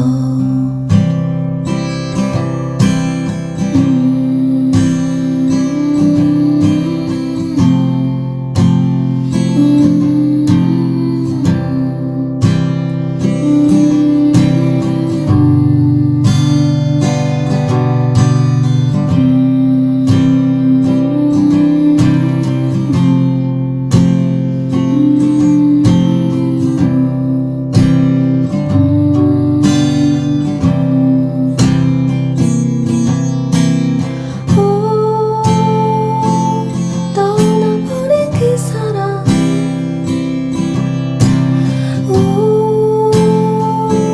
생각나네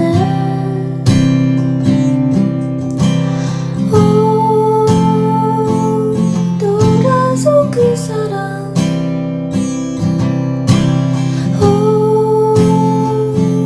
생각나네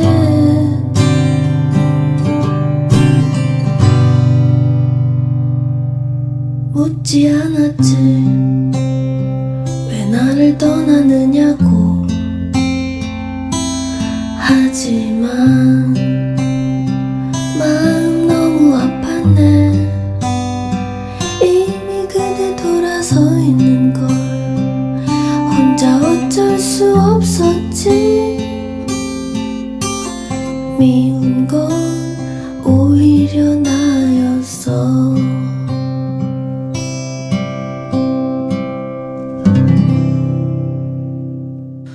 노래 한 곡을 들었습니다. 지금 방금 들으신 노래가 회상인데 이게 어떻게 그 여주인공은 기타 치면서 부르는 거죠? 네네네. 아버지가 좋아했던 노래라서 네네네. 이것도 실제 에피소드입니까? 그건 아니에요. 그건 아니고 그거는 이제 좀 그 극화가 된 거죠. 네. 네. 오랜만에 들으니까 좋더라고요, 회상. 이 그 노래를 삽입한 이유가 있을까요? 일단은 쉬워야 된다. 곡을 선택하는 데 있어서 이제 그 여주인공이 기타를 너무 잘 치거나 노래 잘 부르면 안 되잖아요. 근데 가족들이 같이 불렀으면 좋겠고 일단 쉬워야 되고 그리고 처음 들었을 땐 되게 다정한 노래구나라고 싶었는데 이제 다시 들어보면 굉장히 가사가 슬픈 아주 슬프죠. 네. 길을 그런 걸지 노- 누군가 네. 옆에 있다고 생각했던 네. 소중한 사람이 떠나간 이야기니까. 그런 노래를 고르다 이제 거기까지 가게 된 거죠. 왜냐하면 또 아버지가 좋아하는 노래라고 하면은 약간 옛날 노래야 되니까. 마지막에 엔딩 크레딧 올라가면서 노래가 나오잖아요. 네네네. 그러면서 우리 저 개인 투자자들 또 펀딩 네. 해주시는 제작들의 분들, 회원분들. 그분 하나 이름이 다 올라가는데 아 뭔가 그때 좀 뭉클하더라고. 네. 그걸 극장에서 봤어야지. 그러니까 극장에서 보면 진짜 거기서 많이 우세요. 굉장히 많이 우시고 그게 이제 누가 그러더라고. 야, 이 영화는 자막이 스타워즈라고. 자막이 스펙타클이라고. 우리 사회에 지금 필요한 게 사실은 그런 연대 의식인데 그런 것들을 좀 느끼게 하는 것 같아요. 그런 아마 많은 분들이 이 영화를 보면서 여러 군데서 아파하시고 또 이렇게 뭐 동의하시고 눈물도 흘리시겠지만 야, 함께할 사람이 있을까? 얼마나 있지?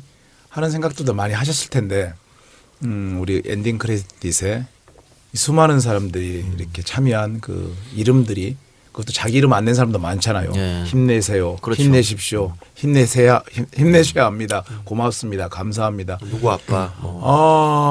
이게 엄청난 감동으로 같이 하고 있다는 게 이렇게 사람을 벅차게 만드는구나. 그러니까 딴 영화 같으면 엔딩 크레딧 올라갈 때 이제 막 옷 입고 일어서지 많을 것 같은데 이 영화는 끝까지 다들 앉아 있을 것 같아.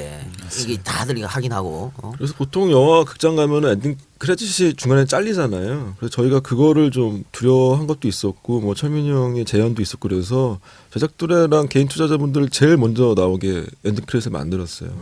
원래는 뭐 감독 이름 나오고 뭐 프로듀서 누구 이렇게 나오는 게 원래 정상인데 그게 이제 저희가 그 보답하는 마음이 거기 담겨 있는 것 같아요. 소중한 사람들 먼저 올려줘야겠다. 네네네. 그분들이 없었으면 영화 못 만들었으니까. 그렇죠. 그 사람들이 제작자고 네네. 그 사람들이 출연 배우이기도 하고 투자자이기도 하고. 여기서 한번 정확하게 깔때기를 한번 말씀을 드리면 네. 순수 100% 시민 자본으로 만든 영화입니다. 어쨌든 투자자분들이 됐건 제작 도래 회원분들이 됐건 전부 다 저희 시민들한테 돈을 투자를 받고 후원을 받아가지고 100% 완성한 영화. 예, 심지어는 지금 홍보까지 그분들 돈으로 같이 하고 있는 영화. 그래서 이 영화가 중요할 것 같은데 성공해야 된다. 그렇죠. 이게 만약에 실패하면 앞으로 다시 이런 영화 나오기 힘들다고 보고. 그래서 정말로 성공했으면 합니다. 대박이 나고 그렇게 되면은 저희도 이런 어떤 대안적인 영화, 이런 영화 좀 주제가 무거운 영화들을 할 수 있는 어떤 조합도 만들 수 있지 않을까, 투자 조합도 그런 생각도 좀 하고 있어요. 네. 이렇게 돈이 없고 너무나 하고 싶었고 의미도 있고 기대했던 영화지만 언제 들어갈지 과연 찍을 수 있을까? 찍다가 끝까지 찍을 수 있을까? 찍고 나서 편집은 될까? 편집돼도 홍보할 수 있을까? 개봉할 수 있을까? 끊임없이 의심스럽고 걱정되는 영화인데 너무나 수많은 기적들이 반복이 돼가지고 만들어져서 그리고 우리 그 마지막 촬영 끝나고 이렇게 이제 종파티를 하는데 파티를 한 3번 4번 했어요. 중간에도. 그것도 다 시민의 자본으로. 우리 제작비가 아니라 누가 스폰서요. 뭐 제 친구가 와서 한번 술을 산다든가 지인이 한번. 근데 마지막으로 이렇게 석초에서 촬영이 끝나고도 이렇게 우리 지인이 와서 종파티 그 술값을 내주셔가지고 겨우 종파티도 하게 됐는데 그 막내 친구들이 뭐 스텝, 촬영부, 조명부, 뭐 그립 막내 친구들이 다 나를 한 번씩 부둥켜 안으면서 너무 영광스러웠다는 거야. 너무 나 좀. 참 그 어린 친구들이 막말로 김밥이 대부분이었고, 김밥이 대부분이었고. 먹을 것도 부족했고. 제대로 정말 개런티가 나가는 것도 아니었고, 이상한 모텔 같은 여인숙 같은 모텔에서 잤고, 또 빨리 찍어야 되니까 뭐 밤 저녁 낮 할 것 없이 찍어야 되고, 음료수가 한번 제대로 있었던 적이 없었고 다과 때 이런데. 너무 영광스럽고 행복했다는 거야 이 자식들이. 나는 그때 이게 우리 힘이구나. 이 말씀하실 또 눈시울이 지금 붉으시는데. 참 훌륭하고도 행복했던 영화였던 거예요. 그 과정들이. 윤주선 씨는 뭐 드라마를 많이 했고 이런 영화를 많이 안 했던 친구인데 저하고 인연 때문에 제가 적극 추천했었거든요. 이 친구가 지금까지도 그래요. 그렇게 따뜻하고 서로를 배려하고 그런 현장을 어떻게 자기는 언제 경험 못할 것 같다는 거예요. 그런 이야기들을 했었는데 하여튼 우리 영화 가운데가 너무나 따뜻하고 훈훈했었습니다. 박철민 그동안 찍은 영화 중에 되게 이제 기억에 남고 또 소중한 그럼요. 영화가 될 것 같네요. 네. 그렇습니다. 자, 감독님은 사실 제가 한번 여쭤볼게요. 이 영화를 네. 왜 찍었는지. 내가 가만 생각하니까 이 영화를 처음에 찍게 된 게 이 양반이 또라이다 일단.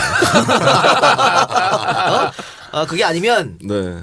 뭐라도 찍어야 할 처지야. 네. 뭐 그런다거나 네. 아니면 삼성이 어떤 회사인지 잘 몰라서 그런 이유가 있을까 아닌가 싶은데, 자, 이 영화를 내가 꼭 찍어야겠다라고 생각한 거 구체적인 이유가 뭡니까? 셋 다일 수 있어요. 네. 그러니까 이제 저도 개인적으로는 창작에 좀 슬럼프가 있었어요. 그러니까 지금 충무로는 전부 다 대기업 사무에 들어와가지고 다 이제 그 사람 그쪽에서 원하는 시나리오를 쓰거나 그쪽에서 원하는 영화를 만들어야 되는 상황이거든요. 지금 상황은 대부분의 영화들이 그렇게 만들어지고 있는데, 저도 뭐 몇 년을 이렇게 준비하다 보니까 어떤 창작자로서 갈증이 좀 굉장히 있었고, 두 번째로는 그러면은 여기서 내가 이제 정말 내가 좋아하는 이야기, 내가 하고 싶은 이야기를 좀 해야 되겠다라는 생각을 먹고 있던 차에 이제 황상기 아버님이 승소했다는 이 기사를 읽게 된 거죠. 그러고 나서 생각을 해봤는데, 정말 이 이야기는 지금 시대에 정말 필요한 이야기다.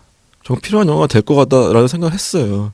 그러면서 찬찬히 이제 그 자료조사를 하고 황상기 아버님 인터뷰하고 그러면서 확신하게 됐죠.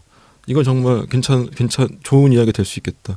내가 꼭 영화를 만들어야 되겠다. 그 두 가지가 좀 복합적으로 작용을 한 것 같아요. 그러니까 잔혹한 출근 연출하셨고, 네네. 또 인사동 망했죠. 냉정하게.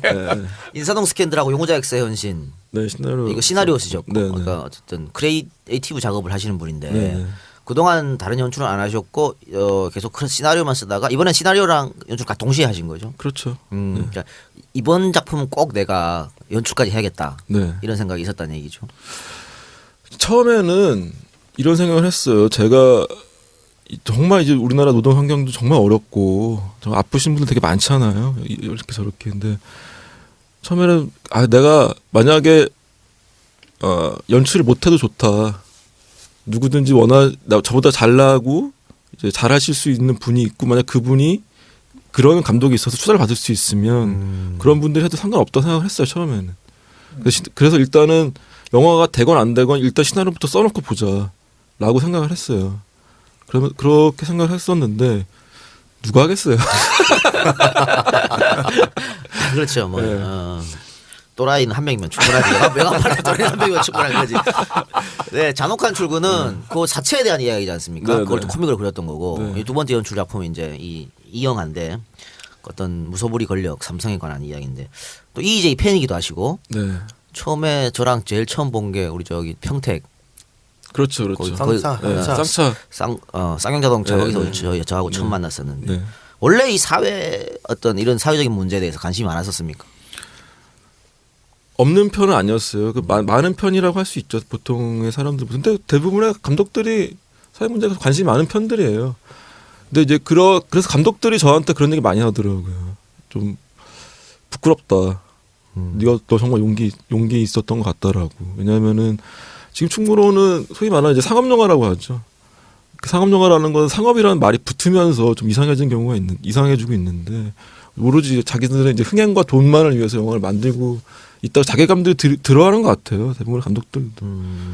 이제 그러면서 뭐 나보고 이제 용기가 있느니 뭐 이런 얘기를 하는데, 저는 이제 그런 생각을 안 했어요. 그런 생각 아예 안 했고 그냥 영화만 잘 만들자.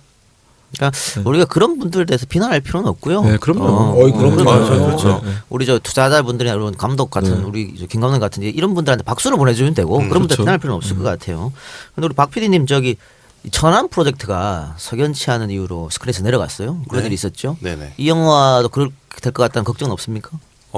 일단은 뭐 그런 이유로 사실은 그러니까 천안함 프로젝트 같은 경우에 좀 더 이제 정치적으로 민감한 소재였다면, 저희 영화는 사실은 정치적인 소재가 아니잖아요. 이게 사실 상식에 대한 얘기고, 이게 영화를 보신 극장 관계자분들이 다들 그렇게 얘기해서 재밌는 게, 처음에 보러 오기 전에는 뭐 또 그 비슷한 영화 나오는 거 아니야 이러고 와서 그냥 별 시큰둥하게 오셔가지고 보시고 나서는 다들 되게 이렇게 기분 좋게 나가시더라고요. 그리고 이 영화 장사 되겠다 이러고 오히려 그러고 나가세요.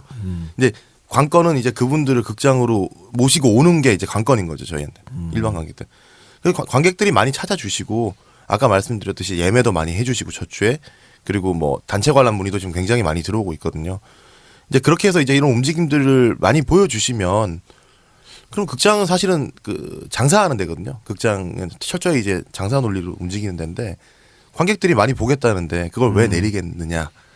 저는 이제 그렇게 생각해요. 이게 영화가 어쨌든 저는 다른 지점에 있는 영화라고 생각을 하고 사실 저희가 이 영화를 만들면서 감독님하고도 처음부터 이건 어떤 아버지가 딸한테 약속을 지키는 얘기다. 어쨌든 그 논조를 그 기조를 끝까지 지켜왔고 휴먼 드라마예요. 휴먼 드라마고 소재가 이제 아까 말씀하신 이제 삼성 반도체 소재를 가지고 이제 만든 거지. 그리고 이게 뭐 정확하게 감독님이 어떤 특정 기업을 이제 스나이핑 하려고 만드신 영화가 아니라 그게 이제 뭐 삼성전자가 됐건 뭐 현대 자동차가 됐건 하여튼 모든 이제 어떤 기업에서든 이런 일이 있었으면 그냥 뭐 상관없이 하셨을 거예요. 저희도 마찬가지고. 제가 이런 질문을 왜 드렸냐면요. 우리나라에서 그 삼성에 대한 이 삼성의 힘이 정말 곳곳에 있고 곳곳에 미치고 있고 그 영향력이 또 엄청난 파워가 있기 때문에 그런 말씀을 드린 거고요. 사실 저도 지금 그 TV 방송에 나가고 있지만은 어디 방송에 나가서 제가 그 이병철 그 회장에 관한 이야기를 이제 그런 하는 거였어요. 그러면서 제가 계속 이제 이병철 회장에 대해서 좋은 얘기만 했었죠. 그래서 마지막에 PD 녹화 방송이니까 PD한테 이야기하고 있어. 지금 제가 하는 이야기는 제발 편집 안 해줬으면 좋겠습니다. 라고 삼성 반도체 이야기를 했어요.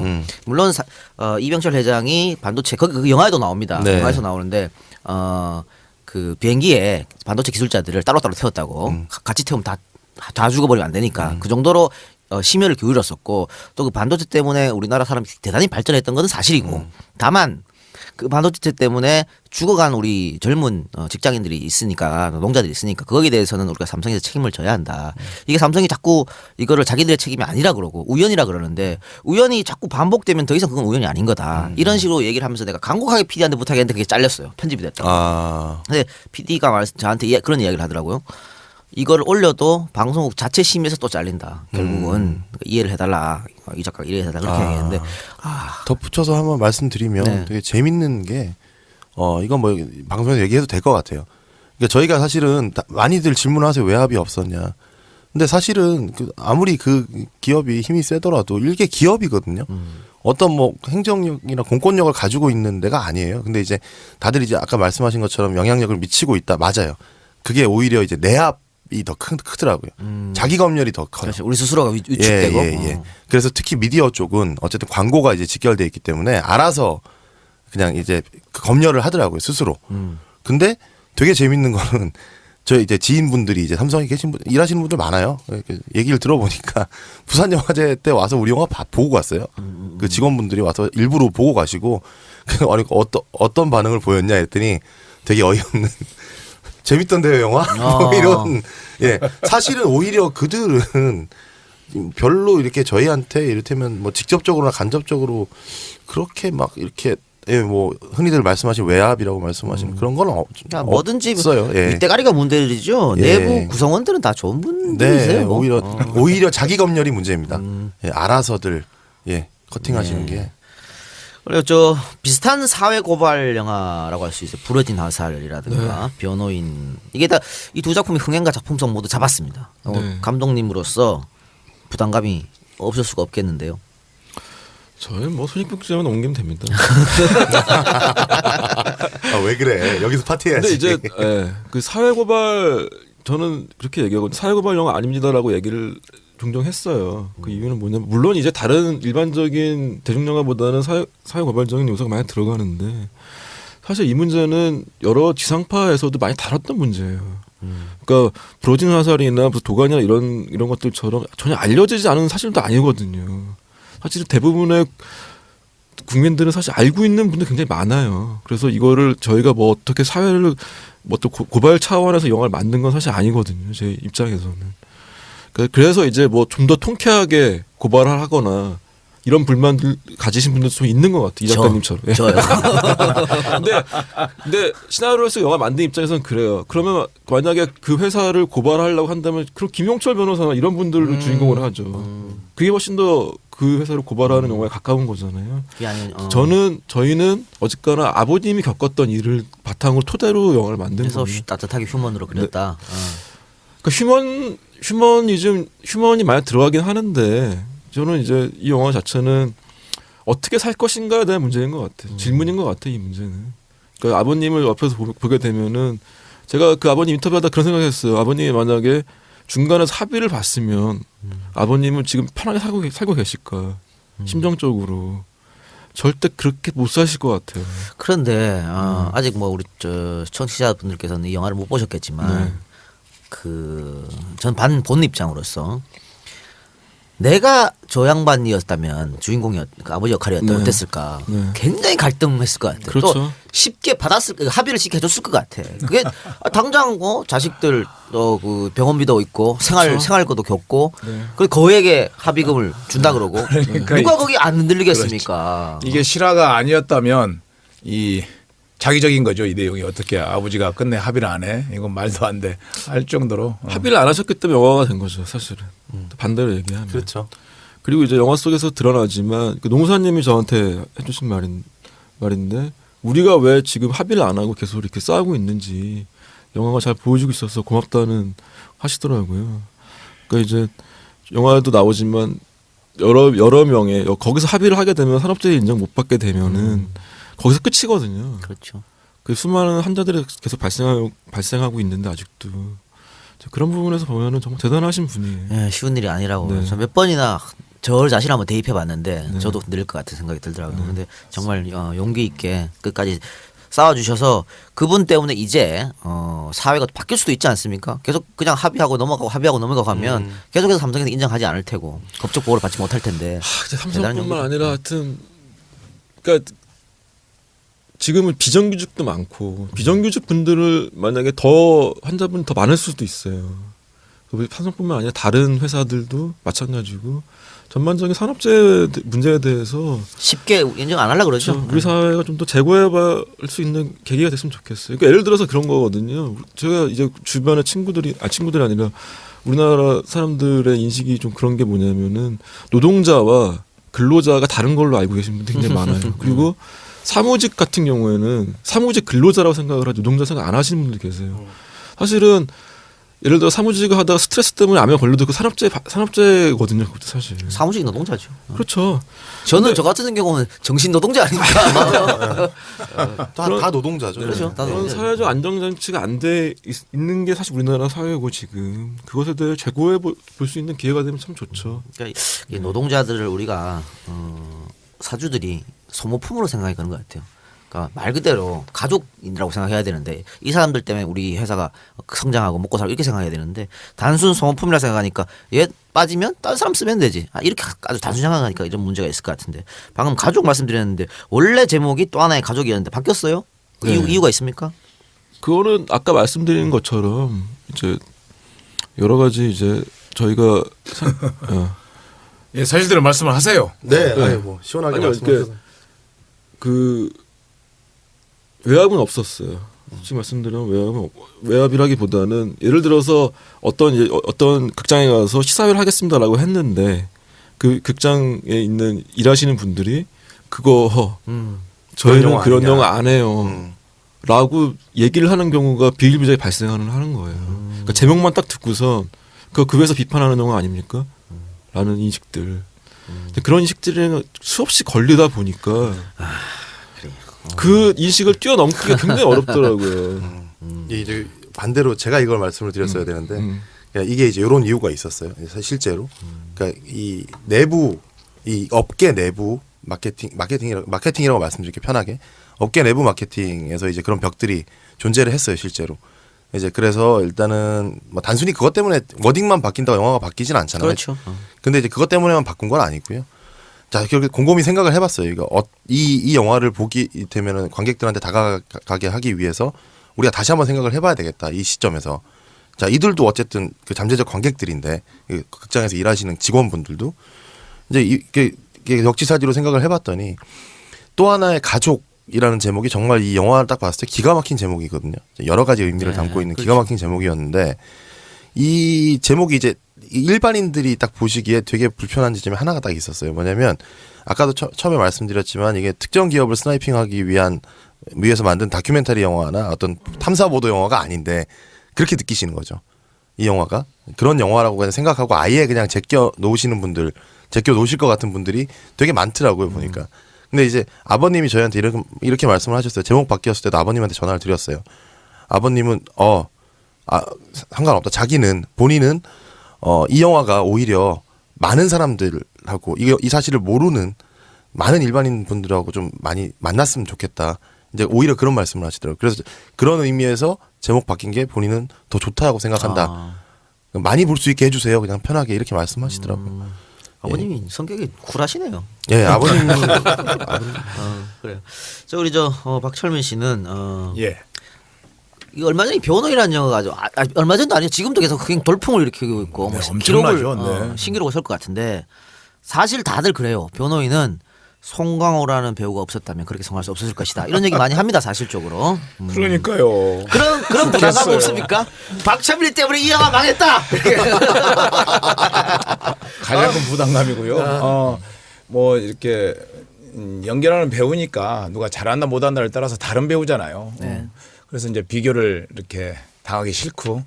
근데 저보다 그냥 쉬운 말로 티켓 파워가 그렇죠. 1000배, 10,000배, 100만 배, 200만 배일 거예요. 200만 명을 동원할 수 있다면 그러니까 변호인이라는 작품이 자기한테 어떤 관심 있는 사람을 그려서가 아니라 송강호가 나와서 나는 믿고 본다가 저는 수백만이 될 수 있다고 생각을 해요.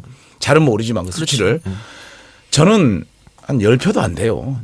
제가 곰곰이 요즘 그런 생각을 많이 합니다. 자기 전에. 조연부에 박철민도 있어서 좀 더 재밌겠네. 또 더 다양하겠네. 이 정도는 생각할 수는 있겠지만 주연배 박철민이 왔으니까 봐야지. 연명이 될까?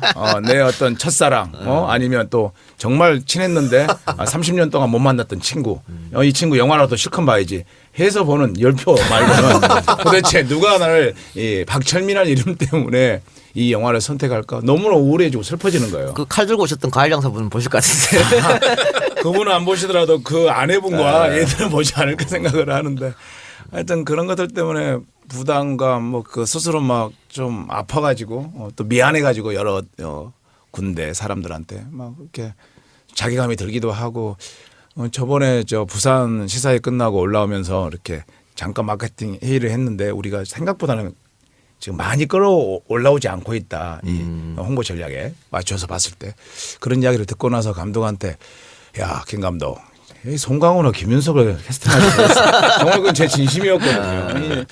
제 어떤 상품적인 가치 때문에 굉장히 뭐 여러 가지 뭐 생각들을 많이 했었는데 그러나 또 이런 형편이었기 때문에 또 내가 할 수밖에 없었던 지점도 있지 않습니까? 그래서 적어도 이 영화가 어떤 한두 사람이 정말 뛰어나고 빛나는 반짝반짝 빛나는 배우 때문에 만들어진 영화 또 잘 될 영화는 아니라고 생각하고 저도 그중에 한 사람으로서 10,000명, 20,000명이 만들었던 그중에 한 명이니까 나처럼 많은 사람들이 이렇게 절절한 열망들이 있고 관심들이 있고 사랑들이 있다면 그것들을 좀 딛고 갈 수 있지 않을까.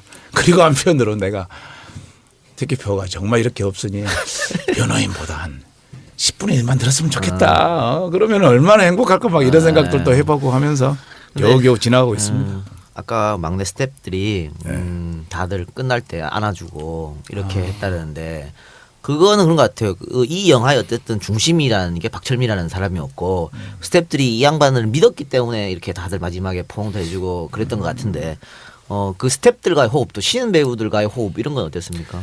이건 뭐 저도 영화 뭐 30-40편 이상 이렇게 경험을 했었는데 비교할 게 아닌 것 같아요.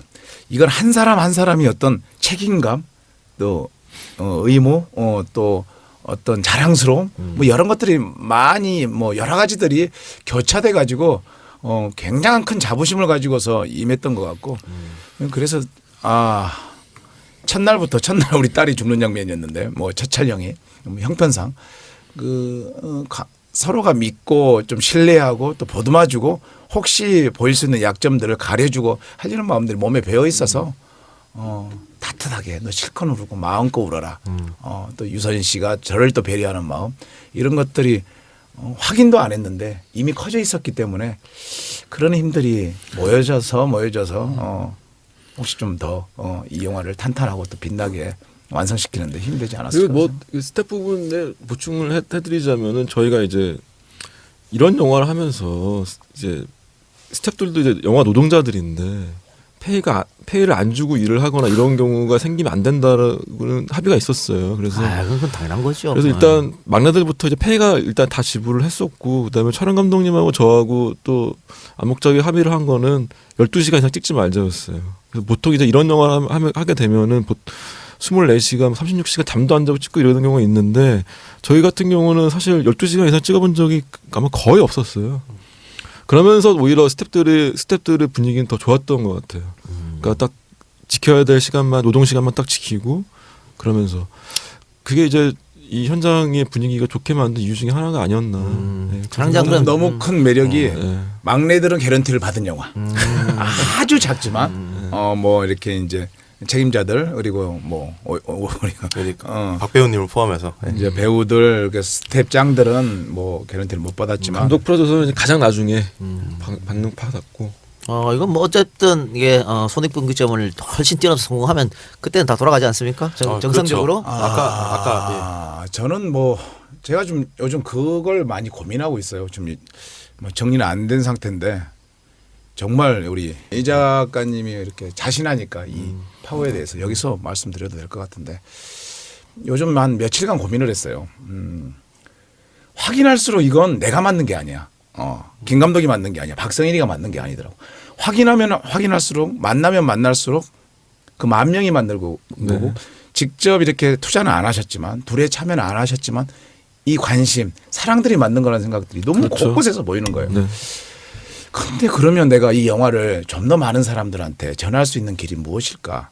그리고 또 그런 사랑을 받았을 때 보답하는 길이 뭘까?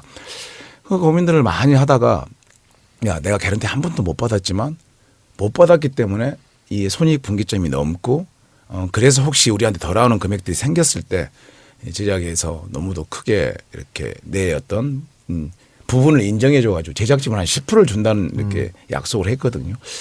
야 이걸 어떻게 좀 잘 사용해야 하면 될 것 같다 이런 생각을 해서 저는 지금 생각이 우리가 뭐 막상 상이 차려지지도 않았는데 뭐 김치국 마실 필요는 없으니까 그러나 혹시 이게 손익 분기점이 넘어서 나한테도 뭐 100원이 200원이 돌아간다면 나는 이건 뭐 반올림이라든가 아니면 제가 이제 아주 작지만 좀 정기적으로 이렇게 기부하는 단체가 있거든요. 참여연대나 뭐 이제 나눔 문화, 뭐 아름다운 재단 뭐 또 이런 재단들이 있는데 여기에 이렇게 나누는 게 정말 최소한의 양심을 표현하는 길이겠다 이런 생각도 좀 정리하고 있고 이거 기사 나옵니다.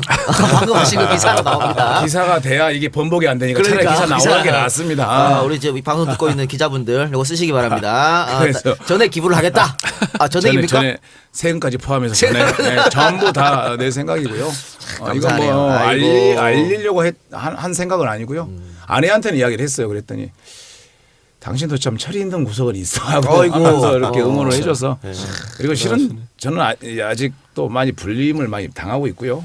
드라마나 영화나 여기에서 그래서 충분히 애들이랑 맛있는 걸 먹고 있고 후배들 소주 한 잔을 살 돈이 있기 때문에 이런 게 좀 의미 있지 않을까 뭐 이 생각들은 계속 하고 있고 또 이 생각들은 이야기할 준비가 되었습니다. 여기서 지금 최초로 말씀하시네요. 그렇네요. 아니 당신이 이게 효과가 있다며 알겠습니다. 그래서 많은 분들한테 근데 이것도 다 이제 순익분기점 넘고 수익이 생겼을 때 그렇죠. 이야기를 근데 지금 우리 박 배우께서 이렇게 말씀하시는 거 보니까 진짜 이 촬영장 분위기가 좋았고 정말 가족들 같이 함께 찍은 것 같네요. 아마 잊을 수 없을 겁니다. 하나하나가 혹시 누가 아플까, 누가 힘들까, 또 내일 촬영이 촬영 밑에 못 쓰면 이걸 어떻게 대처하지? 이런 것들로 이런 고민들과 배려로 똘똘 뭉쳤던 것 같아요. 저희가 뭐 변호인의 제작비가 사실은 한 5분의 1 정도 될 텐데 이제 영화가 이제 뭐 9억 정도 순제작비가 들었지만 영화를 보시면 그렇게 일반적인 대중 영화보다 많이 떨어지지 않을 거예요. 그거는 이제 워낙 스태프들이 헌신적으로 뭐 이렇게 예를 들어서 뭐 책정된 비용보다 훨씬 더 많은 것들 해주셨어요. 뭐 후반 작업 업체도 마찬가지고 그런 것들 다 모여가지고 영화가 만들어진 것 같아요. 그러니까 진짜 재밌는 게 충무로에서 어쨌든 A급 영화들 뭐 이렇게 블록버스터 영화들을 많이 하시는 스태프들이에요. 다들 모든 파트가 다 프로들이 해주셨는데 아까 이제 박 배우님이 말씀하신 것처럼 이제 그 같은 마음으로 영화를 만들었기 때문에 뭘 이를테면 그런 거예요. 100원을 주고 소품을 이만큼 갖다 주세요 그랬는데 10,000원치를 가지고 오고 다 기적이라니까. 네, 이거 어디서 나냐 도대체. 눈물 없이 정말. 네, 딴 영화에서 이제 써야 되는 건데 자기가 막 싸워가지고 뺏어서 가져왔다고.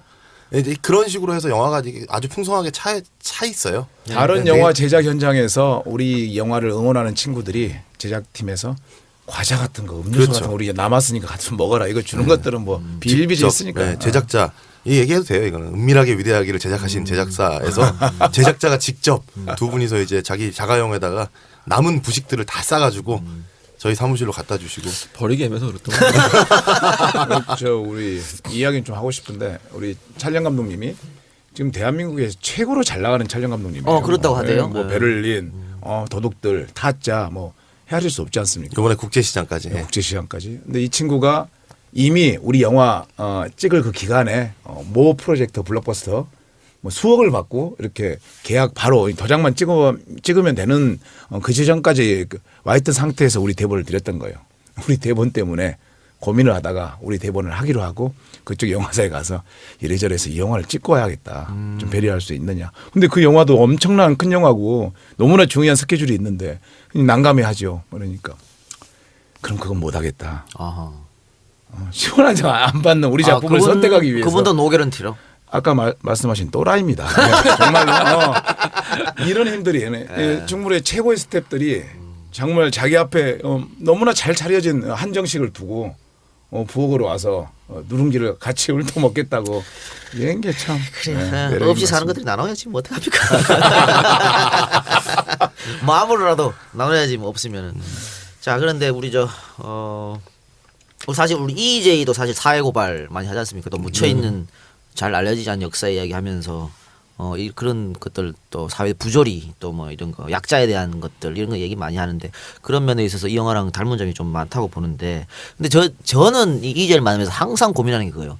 역사 정치 이야기를 하다 보니까 재미가 없어. 그러면 과연 얼마나 많은 사람들이 들어줄까. 네. 그러니까 그런 얘기를 하면서도 재미가 있어야겠다. 그런 그렇죠. 압박감을 늘 진짜 받거든요. 매일매일 받아서 어떤 때는 녹음을 떠놓고도 못 올리고 네네. 어렵게 떠놓고도 못 올리고 이런 경우도 많았었는데 감독님은 어떻습니까? 이 영화를 만들면서 재미가 있어야 될 텐데 네. 거기에 방점은 두진 않았습니까? 그러니까 영화를 어떻게 만들까 처음에 굉장히 고민을 많이 했어. 어차피 이거는 많은 자본을 받지 못할 텐데 그래서 1억 2천 뭐 들어오면 그냥 그걸로 할까라는 생각부터 했었는데 본심이겠어요 그게.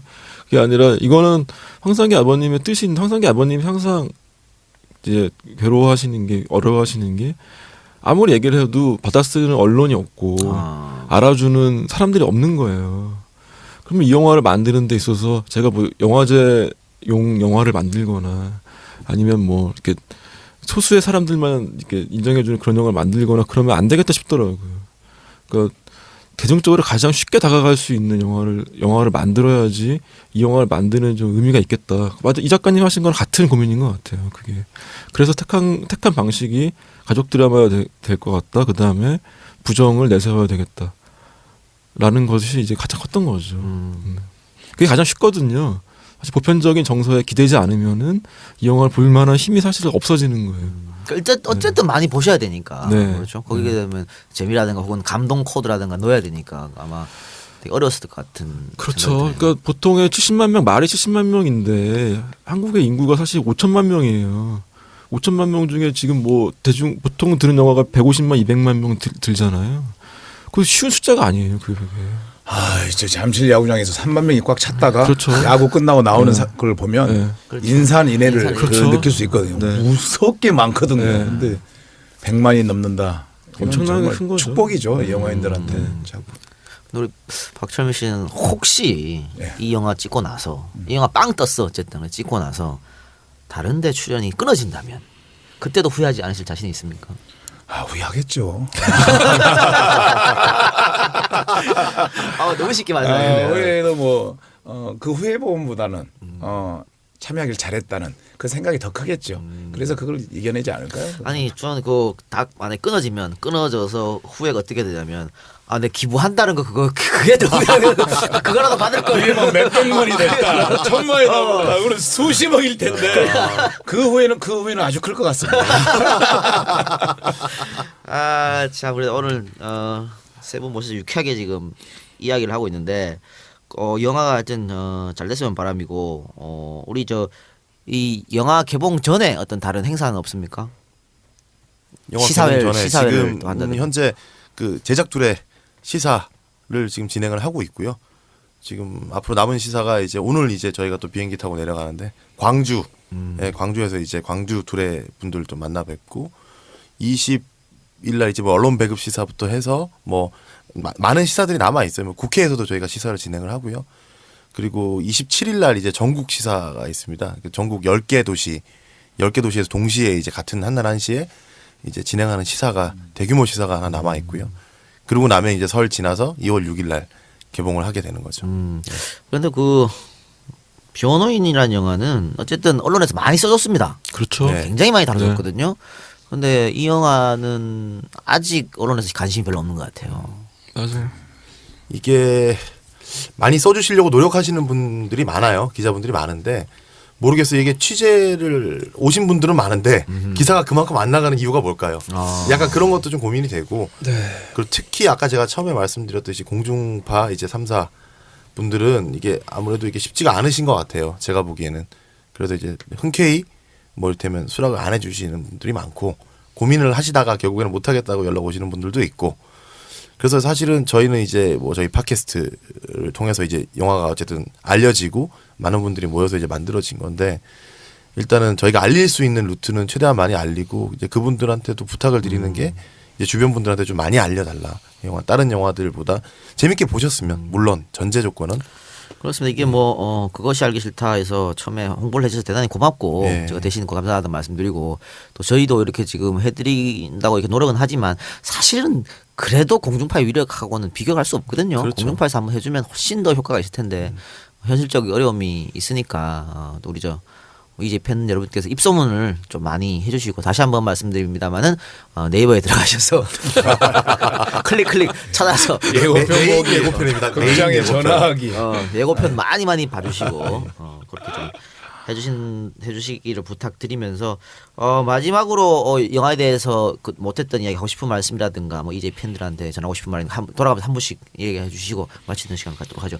박진민 배우님부터는. 예, 저는 지금도 이재의 위력을 믿을 수가 없습니다. 정말 믿을 수가 없고요. 그러나 저를 좀 믿게 해주십시오, 여러분. 보통 그 주에 상영하는 영화가 목요일날 상영이 시작되는데요. 오픈할 때 화요일, 수요일, 월요일 이 기간대 한 3만, 2만이 되면 1등을 하게 됩니다. 예매 1위가 되고 3만이 넘어가면 대박을 이제 예상하면서 극장들이 많이 열리거든요. 저는 EJ가 200만, 300만 시청자를 청취자를 갖고 계신다고 이야기를 들었는데 믿을 수가 없고요. 혹시 그분들의 100분의 1만 해주신다. 10분의 1만 해주신다면 이거는 정말 100분의 1이면 우리는 무조건 1등이거든요. 10분의 1이면 우리는 감당할 수가 없으니까 그러시면 안 되고요. 100분의 1만 만약에 예매를 해주신다면 우리 영화가 이 세상에 반짝반짝 빛나게 될 것 같습니다. 여러분의 유력을 믿게 해주십시오. 고맙습니다. 고맙습니다. 박 PD님. 네, 감독님 먼저 말씀할까요? EJ 팬으로서 또 EJ 조합원으로서 이렇게 안가에 와서 녹음을 한 게 되게 영광이에요. 제가 개인적으로는. 그리고 이제 여러분들에게 영화를 이제 보여드리게 되는 순간이 왔는데 정말 지금 홍보 차원이 아니고 좀 더 그 홍보보다는 좀 더 높은 차원에서 이 자리에 나왔거든요. 그래서 그 뜻을 좀 알아주셨으면 하고 영화에 대해서 사실은 아까도 언론이나 공중파나 이런 얘기를 많이 했지만 그것보다 더 중요한 게 있어. 그 입소문이거든요. 아무리 배우들이 무슨 공중파 나가서 버라이어티하고 뭐 해도 안 되는 영화는 잘 안 돼요. 그렇죠. 네. 뭐 홍보비를 아무리 많이 쓴다고 하더라도 저는 이 영화가 여러분들의 입소문에 의해서 잘 될 거라고 생각하고 있고요.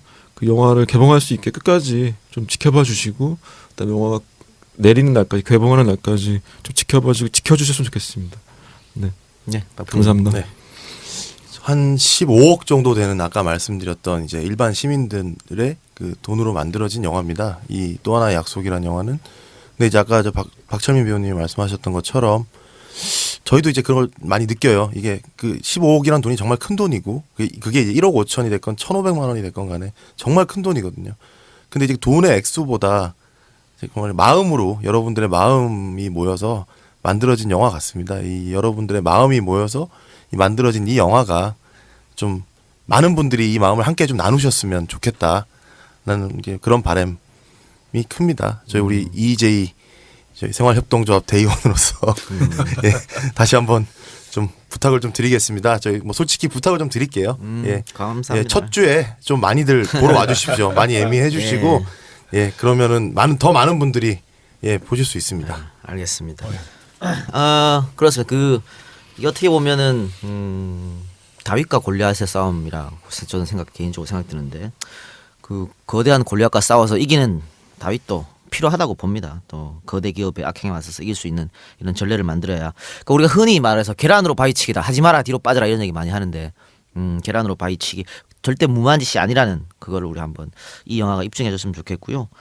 또 그런 가능성을 보여주어야지만 우리가 어떻게 좀 앞으로 희망이 안 보이는 4년이 네. 희망과 기대를 갖고 있는 4년으로 바뀌지 않을까, 또 기대 섞인 4년이 되지 않을까 그렇게 싶습니다. 어쨌든 그것을 위해서라도 또 하나의 약속 이 영화가 꼭 성공하기를 바라고요. 또 우리 EJ도 또 우리 EJ 3인방도 같은 마음으로 우리 팬들도 똑같은 마음으로 이 영화를 응원하겠습니다. 또 앞으로 EJ는 이렇게 언론에서 또 소외받고 잘 다뤄주지 않는 영화들을 소개 많이 해드리는 거. 소수기는 영화가 요즘 진짜 한참 만들어지고 있죠. 네네. 그 영화도 저희 방송에서 소개해드리는 걸로 감독이나 제작자로 전혀 상의 없이 저 혼자 톡단으로 미리 얘기합니다. 매력 있네 이 프로. 왠지 신뢰가 가기 시작하네. 사랑합니다 여러분. 홍보해드리는 걸 약속드리고 어쨌든 오늘 세 분 대단히 감사드리고 다시 한번 마지막으로 여러분들 네이버 들어서 클릭 많이 해주시기 바랍니다. 자, 이제 또 다음 주에 더 좋은 주제를 가지고 여러분께 찾아오기를 약속드리겠습니다. 감사합니다. 고맙습니다 여러분. 새해 복 많이 받으십시오. 네.